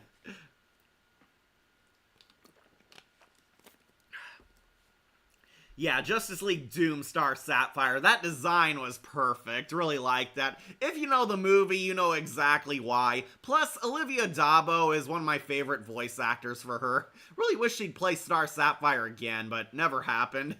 Anyways, Gyata, she is an honor guard lantern, really liked her. One of the best Star Sapphire Corps members ever, so we'll give this one to you, S tier. Alright, final four. Let's knock out Bith Rock, and Bith Rock going on to Awesome Ringer. Yeah, this is Bith Rock, a rare Hawkman. He's a Thanagarian warrior who turns out to be a total scoundrel and backstabber. Bith Rock is a filler villain. He's in the prison episode. Hal Jordan needs info on the lighthouse, and they go to prison to find the Green Lantern who safeguarded it, only to learn that this lantern died, but he passed the intel on to his cellmate, Bith Rock, confirming that Hawkmen and Hawkwomen, the Thanagarians, do exist in this universe. Bith Rock, also voiced by Tom Kenny, is this Jack Sparrow-like character. He's a trickster, he's a sly con man, he's a very sassy know-it-all. He's kind of the Jack Sparrow of Green Lantern. Bithrock is locked in prison, and he makes a deal with Hal Jordan to work with him, and I do kind of like Tom Kenny's performance as him. He's like very sly, very weaselly, a total smart mouth, this fast talker, this kind of smug bastard, but it made him very fun. He's like playing all sides, whichever one works out in his favor, playing the Lanterns, playing the Red Lanterns, playing his fellow cellmates. Very much Jack Sparrow type of character. Whichever side is winning, he's on that side. No, Guy Gardner's still down here. We were gonna save him for last. Yeah, I like Bithrock. He actually does have a fun banter with Hal Jordan. He's kind of like the Hal Jordan of the Hawk people. He uses Hal, he's very sly and weaselly, he deceives the Green Lanterns, he's very much, again, Jack Sparrow, playing all the sides, doing whatever's in his best interest, but that's what makes him very fun. Kind of a fun con man type of character. Eventually, the Red Lanterns attack, and Bith believes he's tricked the Green Lanterns and he tries to sabotage them, but it turns out Hal is much smarter than him, and it's our first clue that Hal Jordan is actually a much better deceiver than given credit for.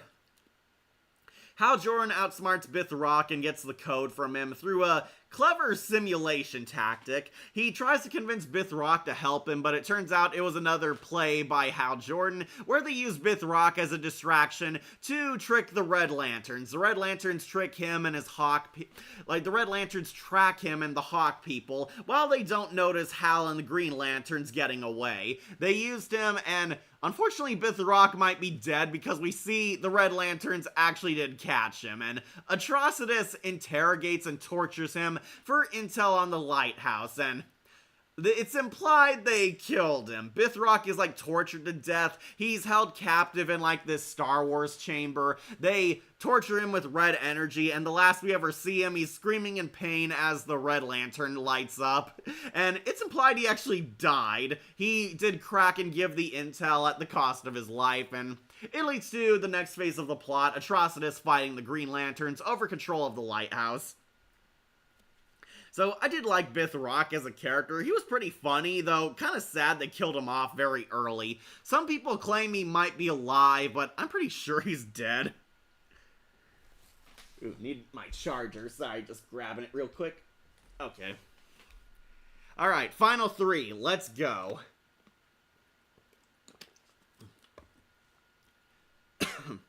Alright, next we'll do... Excuse me. Next we'll do Sinestro. Sinestro also going on to Awesome Ringer. Okay, so Sinestro, voiced by Ron Perlman. Sinestro is not the Yellow Lantern yet. Sinestro's introduced as basically a guest star type of character. We have a filler episode where they meet Sinestro, played by Ron Perlman, and yeah, it is pretty funny hearing his Slade voice come and go.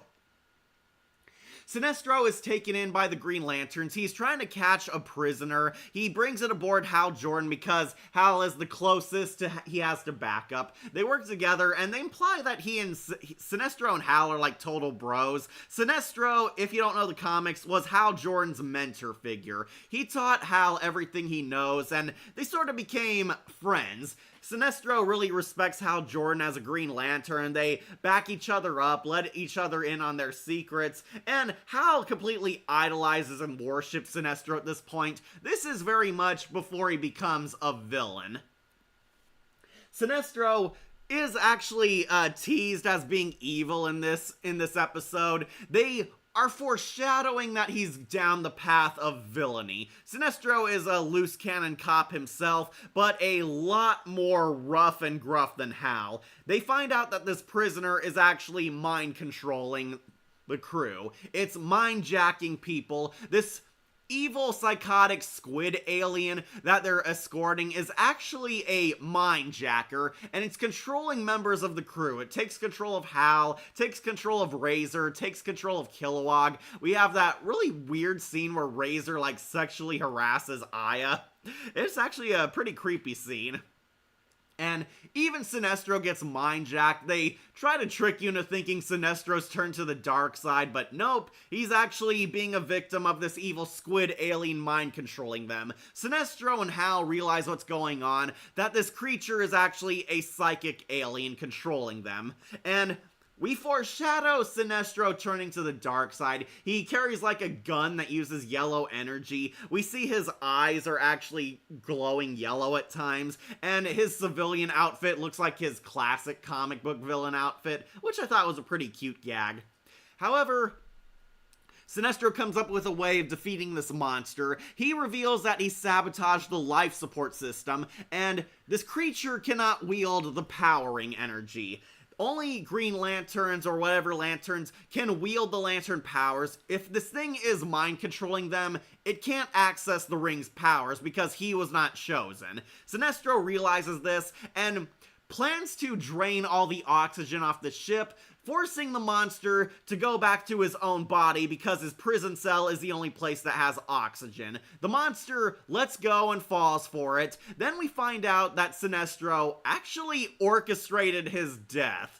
It turns out Sinestro lied. The prison cell did not have the only oxygen on board. He actually left the hatch open to compromise the system to trick this guy into dying. Yeah, Sinestro pulled some strings and orchestrated this prisoner's death, hinting that he's turning to the dark side and turning into the villainous Sinestro, taking control and command of his own, Sorry, I can't talk right now.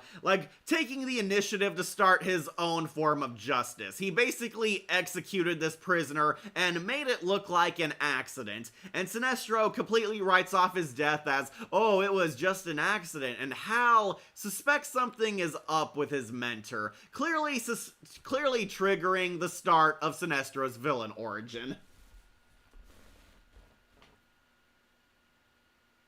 This movie's better than the Sinestro and the Ryan Reynolds film. Yeah, it is by a long shot. So, they set up that Sinestro's turning to the dark side. No, we do not get a post-credit scene of him getting the stupid yellow ring. They're hinting that he's going to become a villain one day, and I think Sinestro might be treated as the endgame villain because he's someone who is best friends with Hal, then he turns to the dark side. It was nice seeing him set up, and we get to see him become dirty cop Sinestro, but he only got one episode, which is why he's not S tier. Not my favorite Sinestro, but the show did an interesting performance with him. We'll put him on Awesome Ringer. Alright, final two.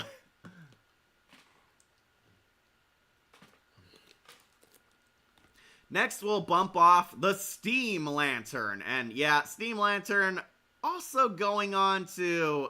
Yeah, we'll put him on Honor Guard. What the heck? This is the Steam Lantern. I thought this was going to be Alan Scott at first, but no, it actually wasn't. This is an original character loosely inspired by the Alan Scott Green Lantern. If you don't know, Alan Scott was the Green Lantern of the Golden Age, the one in the Justice Society of America. He was a Green Lantern that used steam power, and basically they used Alan Scott as an inspiration for this character. The Steam Lantern is from a multiverse. He's Hal Jordan, basically, from an alternate universe of BioShock. They're like in a steampunk world. There's this evil dictator villain ruling their planet. They're on like this old British-style planet where everyone's with steampunk and dressed in fancy suits. He's the Steam Lantern. He decided to fight back against the Anti-Monitor, a cosmic being that nearly destroyed their universe. And unfortunately, it turned out he actually did not stop the Anti-Monitor. This evil dictator guy made a deal with the Anti-Monitor to get him out of their dimension and spare their planet. However, the Steam Lantern was trying to fight the Anti-Monitor at the time, only for the dictator guy to use his portal gun to send the Anti-Monitor out, while the Steam Lantern was fighting him at the same time. causing the public to believe that the Steam Lantern was their hero who saved the universe. The Steam Lantern is actually a fraud. He's trying to do good and fight this evil dictator guy who took over the planet, but it turns out the dictator guy is mad at the Steam Lantern for stealing his credit and stealing his glory, that he's a fake hero. And we just see the Steam Lantern has undergone a redemption arc of sorts. He reveals that he is a fraud, but he wants to do good, and he's basically trying to take down this dictatorship and be the hero of the people. Robin Atkin Downes voices the Steam Lantern, and I was kind of surprised because he does a really good job. I love the 3D animation that they used for the series. They used a lot back then. Monster Busters Club on Cartoon Network is a guilty pleasure of mine growing up in the 2000s. Too bad Jon Stewart wasn't in this series to have a dialogue exchange with Hal Jordan. Yeah, I wish he was. I definitely see Phil LaMarr coming back as Jon Stewart. That would have been pretty fun, but no, it didn't last long enough. Anyways, I like the Steam Lantern. He's actually this nice, caring guy. He wanted to be a hero, and reveals that he does feel guilt because he built his heroism legacy on a lie. He wants to do good, and basically Hal Jordan convinces him that he is a hero, that he is doing good, and that telling the truth is definitely the right thing to do. The Steam Lantern gets captured by the dictator guy, and the dictator guy threatens to kill his girlfriend, an alternate universe Carol Ferris, of course, and Steam confesses to the truth that he lied and that this dictator guy was the true hero, but the people actually still like him and rally behind him. He convinces the dictator guy to stop this because he actually looks like the bad guy in his eyes, which is why they've been siding with him over the dictator. And we actually do get this powerful scene of the dictator looking at his screens, realizing that he is a total fascist bad guy, and apologizing for his misbehavior, and he and the Steam Lantern become total friends again after this. The Steam Lantern helps Hal Jordan try to return to his multiverse. They save his planet, work together, and open up a big portal in the sky, but Hal Jordan can't let them die after all this, so Hal manages to save the steampunk world by bringing their planet into our universe, and Steam gets his hero moment where he saves a completely depowered Hal Jordan from falling right out of the sky to his death.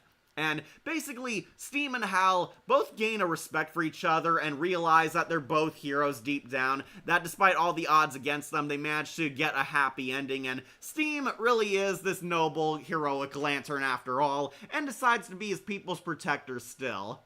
And I really like him. I suspect we would have seen him again in a future story arc, probably a filler episode, but really like him. I love that he's a tribute to the Alan Scott Green Lantern. They even gave him the names of the Green Lantern creators as like a tribute to him. So really nice character, really liked him, and Robin Atkin Downes actually plays a charming hero character really well. I'm so used to seeing Robin Atkin Downes as villains that it was a nice change of pace to see him as a hero. Yeah, I can see why fans really like this character. He's just pretty cool. Very fun original character. We'll put him on S tier. So, Kat, what do you have in mind for the next tier list, and when will it happen? Don't worry, it's not going to happen tomorrow. I do want to do the Harley Quinn tier list, and also a lot of people want the Six Rangers tier list. Alright, Steam Lantern S tier. So let's finally finish this with a positive note. Say, is that Guy Gardner? Yep, Guy Gardner, who's also going on to Honor Guard. Yep, really like Guy Gardner. I was utterly surprised at how good this depiction of him is. Yes, Guy Gardner is on Green Lantern, the animated series. So it turns out while Hal was off fighting in the Red Lantern War, the Guardians needed a new Green Lantern watching over Earth. So they hired Guy Gardner. Yes, Guy Gardner's here, and they did the impossible. They actually made him very likable and very funny. Guy Gardner, kind of like Adam from Hazbin Hotel, except if he was a good guy. And that's what makes him very funny. Guy Gardner's like this total jock bro, has like a frat boy sense of humor. He's like, dude, I'm like an ultimate hero, and he has this rivalry with Hal Jordan, which is so funny. Hal Jordan and Guy Gardner one-upping each other is some of the funniest comedy I've ever seen on this show, and Guy Gardner, total S tier. Kind of like, reminds me of Dwight Stifler a little. He's the big man on campus. He's the lovable jock. He's a total dude, bro, but it makes him so funny. Diedrich Bader plays Guy Gardner after Brave and the Bold ended, and he does a stupendous job as him. Really liked him. He's so funny, and even funnier, literally everyone in the Green Lantern Corps loves him. Yeah, no joke, everyone loves Guy Gardner. Kilowog likes him, Salak likes him, Chazleon likes him, Tomar Ray likes him, and even Appa, the douchey Guardian, actually likes Guy Gardner. Everyone's like, say, is that Guy Gardner? How are you, Guy Gardner? Oh, Guy Gardner's so cool. Guy Gardner's such a great guy. Guy Gardner's a true Green Lantern. Guy is the best. Even like Kilowog fist bumps him. It is so funny how everybody absolutely loves him, and he and Hal start out as kind of rivals. Hal does not like Guy because he believes that he was fired as Green Lantern. Yeah, he believes that Guy Gardner is effectively replacing him and that he's getting his Green Lantern ring removed and being fired. Guy kind of teases him and honestly kind of elevates things worse. They have this rivalry going on. They're trying to solve the Manhunter mystery together, and I really like their banter. They basically go from total jerks hating each other to total bros by the end of the story. My waifu's getting a tier list. Yeah, I'm crazy. I'm into crazy chicks. Don't shame me, lol. Don't worry, Christopher, we're all into crazy. I mean, I love Catwoman, and technically she is crazy too. Yeah, Harley Quinn tier list, most likely. I know a lot of people have been requesting that one. Or we might do another Power Rangers tier list with the 6 Rangers. Okay, so anyways, Guy, really like him. He's pretty funny, pretty likable. They actually made Guy Gardner a cool character. And he and Hal actually have this really wholesome bromance kind of moment. They go from hating each other to respecting each other to actually becoming friends. Well, I would say more so frenemies. They're still bickering with each other, and Hal can't see what everyone loves about Guy so much, but Guy does gain a sense of respect for Hal Jordan. Up until the end where he tries to make a pass at Carol, but Hal does punch him out, which he deserved. Pretty funny.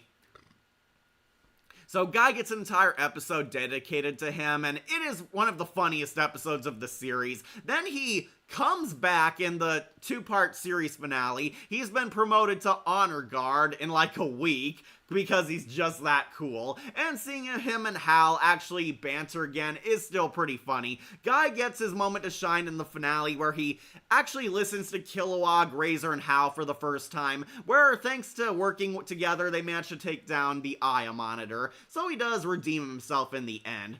But Guy Gardner, he's funny, he's awesome. Diedrich Bader knocked this performance out of the park, especially coming after Batman Brave and the Bold. I really like him. He's basically Stifler as a Green Lantern, so he's going on to S tier for sure. But don't worry, Hal, I still think you're better than him. Guy Gardner is a total Honor Guard Lantern. And that pretty much completes our tier list. What do you think of the Guy Gardner in the new James Gunn superhero movies? Yeah, I know Nathan Fillion plays him. I'm kind of surprised because I thought Nathan was better as Hal Jordan. Yeah, Guy Gardner comes back in Superman, and I do think he's pretty funny, though I'd be lying if I didn't say Diedrich Bader's Guy Gardner was much more funnier than he was. Definitely a B tier Guy Gardner in the Superman movie. Yeah, Diedrich Bader is my Guy Gardner. I grew up with this guy. Pretty funny. Okay, so as you can see, that pretty much completes our tier list. I'll go over it one last time for any late birds or people who like to show up at the end just to see my entire thoughts. Alright, one last time going over all the characters. We surprisingly have none in Poos or Loser. Yeah, this might be the first ever tier list where we don't have an F tier character. Green Lantern the animated series was that good. Our one weak character, Defective Drone, is Larvax, and that's only because Larvax didn't get enough to do. I think I would have liked this character, but unfortunately he's a glorified background character. He's tragically our weakest character, but not the worst. Then, Rookie, ROK characters. Brother Worth, would have loved him, loved the cute jokes about him being Ganesha, but other than that, he didn't get too much to do, so he's also kind of a weak character, but got lines at least. Ragnar, really liked him as a villain. The one thing holding him back is that his plot went unresolved. Then, Bleeze and her trio. I really wanted them to go higher, but unfortunately they also got sidelined too. Bleeze was starting to come out of her shell and be her own character, but tragically, fate did not play out in her favor. Shire Rev. Actually liked him, Red Foreman is cool, gave a fun heroic sacrifice. Unfortunately, he's only in the pilot episode, so tragically held back by a lack of screen time. Salak, also held back by a lack of screen time. Pretty cool character, and it's nice to see him adapted into the show, but unfortunately he didn't get enough scenes. The Manhunters, awesome villain henchmen, really like them, they're pretty fun, but not the best henchmen we've ever seen on these tier lists. Appa Ali Apsa. Almost love this character in his redemption arc, but unfortunately they walked back his entire development, so he's back to basic. And there's no Poozer. Yeah, there's no one in Poozer Loser. The show was that good, V Scorpio. It was great. Got a lot more awesome characters and honor guard lanterns. Alright, awesome ringers, Sade, cool old lady, really liked her, really wanted to see more of her interactions with Hal, she was likable, but unfortunately also lack of screen time. Chazleon, like the lovable, dorky assistant character, he was pretty cool, and Tom Kenny is actually pretty funny as this guy. Really wish he and Hal's friendship went somewhere. Xylus Zox, funny Starscream-like second-in-command. Tom Kenny definitely delivers his all as this character, and it's funny seeing him get his comeuppance. I really like to laugh at him, and surprisingly, he actually had a nice redemption moment. Tomar Ray, really cool kick-ass Mr. Spock-like Green Lantern. He's fun, Jeff Bennett is awesome. I only wish he got more to do. They set him up like he's a main character, and unfortunately sidelined him for Season 2, which never happened. Larfleeze, pretty funny character. D. Bradley Baker definitely made him very interesting, very funny, and also creepy at the same time. Very glad to see the Orange Lantern in an animated show. Bithrock, funny Jack Sparrow Hawkman, that's really all I have to say about him. He's entertaining. Scar, glad to see a corrupt Guardian character. Really liked her villain origin. Unfortunately, she did not go nowhere, and we never got to see Necron in the show with her, but still an awesome intro to an awesome villain. Sinestro, yeah, of course, he's awesome. I like that they introduced his Start of Darkness, and Ron Perlman, much better than the Ryan Reynolds Sinestro, put it that way. He's definitely cool, just wish we got more of him. Queen Iolande, yep, sexy space queen, also becomes a sexy Green Lantern. Really liked her, one of Tara Strong's more tolerable roles. She actually had a nice story arc about standing up for yourself and having faith in who you are. So she definitely wins awesomeness points for that. Queen Agapo, yep, everyone's favorite space waifu. Sexy evil space queen being a sexy evil space queen. Really awesome character. Of course she's going up here on A tier. I just wish we got to see a bit more of her. Yeah, make of that what you will. Atrocitus, really cool villain. I actually did dig him in the end. He was cool. He's kind of like this Megatron-esque antagonist. Unfortunately, he got dethroned very early, and we never got to see him become an anti-hero like he is in the comics, but I'll put him on A tier nonetheless. The Anti-Monitor, awesome evil cybernetic villain. Loved his death scene the most because it is hardcore, but this villain, pretty fun Doomsday villain. And on top of A tier, Carol Ferris, Star Sapphire. Loved seeing this character. The only reason she's not an S tier is I wish we got more of her. I suspect she was going to become a main character, filling the void Aya left. Unfortunately, that didn't happen, but what we got was not bad at all. Carol Ferris is cool, kick-ass, and surprisingly mature for Star Sapphire. She is definitely A tier, and yes, she is better than that abomination on this DC superhero girls. Would have loved to see the Red Lantern Cat Dexstar in this. Yeah, I really would have. I suspect we would have seen him eventually, but again, Season 2 never happened. Anyways, the top Honor Guard Lanterns. The best of the best, the S tier. Steam Lantern, Really cool OC character. Really like this guy. Love the tributes to everything Green Lantern threw him. Wish we got more of him, but for what he is definitely a fun side character. Chip, a badass squirrel Green Lantern. Yep, he's cool, he's funny, and all the ladies love him. Of course, he's fun. Then Orange Lantern, Green Lantern. Yeah, apparently this person did not upload the orange version of Green Lantern. Yeah, I like Hal Jordan, he's awesome. Even when he's a bad guy. GL TAS, easily the best Star Sapphire member. Really liked her. She's adorable. She's shy. She's kind of a shrinking violet. Ironic for a seductress character, but easily had the best redemption arc, and her death was one of the most tragic in the series. So we'll give her credit as the best Star Sapphire member. Mogo, the living planet. Guys, it's a planet that becomes a Green Lantern. That is pure awesome. Ganthet, the only cool, noble guardian of the galaxy, voiced by the friggin' Emperor Palpatine himself. Really liked him, cool old guy, hopeful mentor spreading good, that makes him cool automatically. Speaking of which, Saint Walker, the first Blue Lantern, he made history. He's a fun, mysterious character, and a rare, noble role model for kids. So, I really like him. Love that he never gives up, even in the face of darkness. We need more hopeful heroes like him.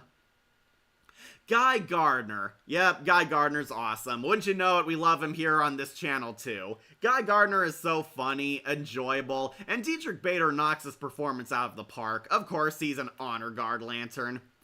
And of course, we have the main characters. Kilowog, awesome best friend, really cool jerk with a heart of gold. Razor, great villain redemption arc. He is the Zuko of Green Lantern to some fans. Really love Spizak's performance as both villain Razor and good Razor. Really like this character. But Aya, also my Green Lantern waifu, really liked her. She's not just hot, she's also a very compelling character. She's cool, she's funny, and she has a very tragic story. Really glad that Aya came back to life in the end, even if it was a disappointing movie. But Aya is a cool original character, so she's an S tier.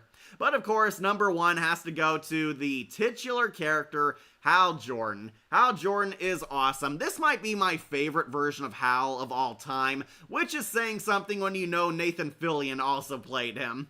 Yeah, this show did Hal so much justice. Josh Keaton really knocked this out of the park. He is a fantastic Hal Jordan, and he is ultimately one of the best heroes I've ever seen in a long time on DC cartoons. He was so good that he made me hate Beware My Power, where they tried to demonize Hal. But anyways, this Hal, number one character. So you got that. Dead last is Larvax, who didn't do much. Number one is, of course, appropriately the hero. Hal Jordan is the number one Green Lantern character. Which Emperor Palpatine? Clone Wars or who? Ganthet was voiced by the animated Clone Wars Palpatine, the one from the 2008 Dave Filoni show. Yeah, the Emperor Palpatine from the Clone Wars show voiced Ganthet. So I didn't bring that up earlier. I thought a lot of people knew. They dedicated an episode to him on Green Lantern and on Clone Wars because he was really that good and loved at the studio. But yeah, Hal Jordan's number one. Larvax is dead last, but don't worry, he's not a poozer loser. Green Lantern the animated series was so good that I ended up liking a lot of these characters. Yeah, not too much negative to say because the show is that good. So thank you all for joining us. If you're curious about my tier list, next one, most likely I'm going to do a Harley Quinn tier list because a lot of people have been requesting that, and Harley Quinn is a major character, so it would be pretty fun to talk about. Might do the Six Rangers tier list. I was trying to do some research on some of the Six Rangers this time, but Harley Quinn might be more likely because I think we all might have fun on that one. I am working on a big mega review right now. I decided to take a break since I haven't done a stream in a long time. My brother Wolf is also working on a mega review. We're both working on videos currently, just not done with them yet. Thank you all for your patience. I know these things take time, but I really want this thing to look good. I'm not going to stream tomorrow. I am going to work on my mega review, so don't worry about missing anything. have a blessed day. Bye, V Scorpio. Bye, till next time. Alright, well, I'll set you guys free. Thank you all for joining us. Green Lantern is an awesome show, and I highly recommend it, because as you can tell, it had a lot of great characters. But with that, I'll set you guys free.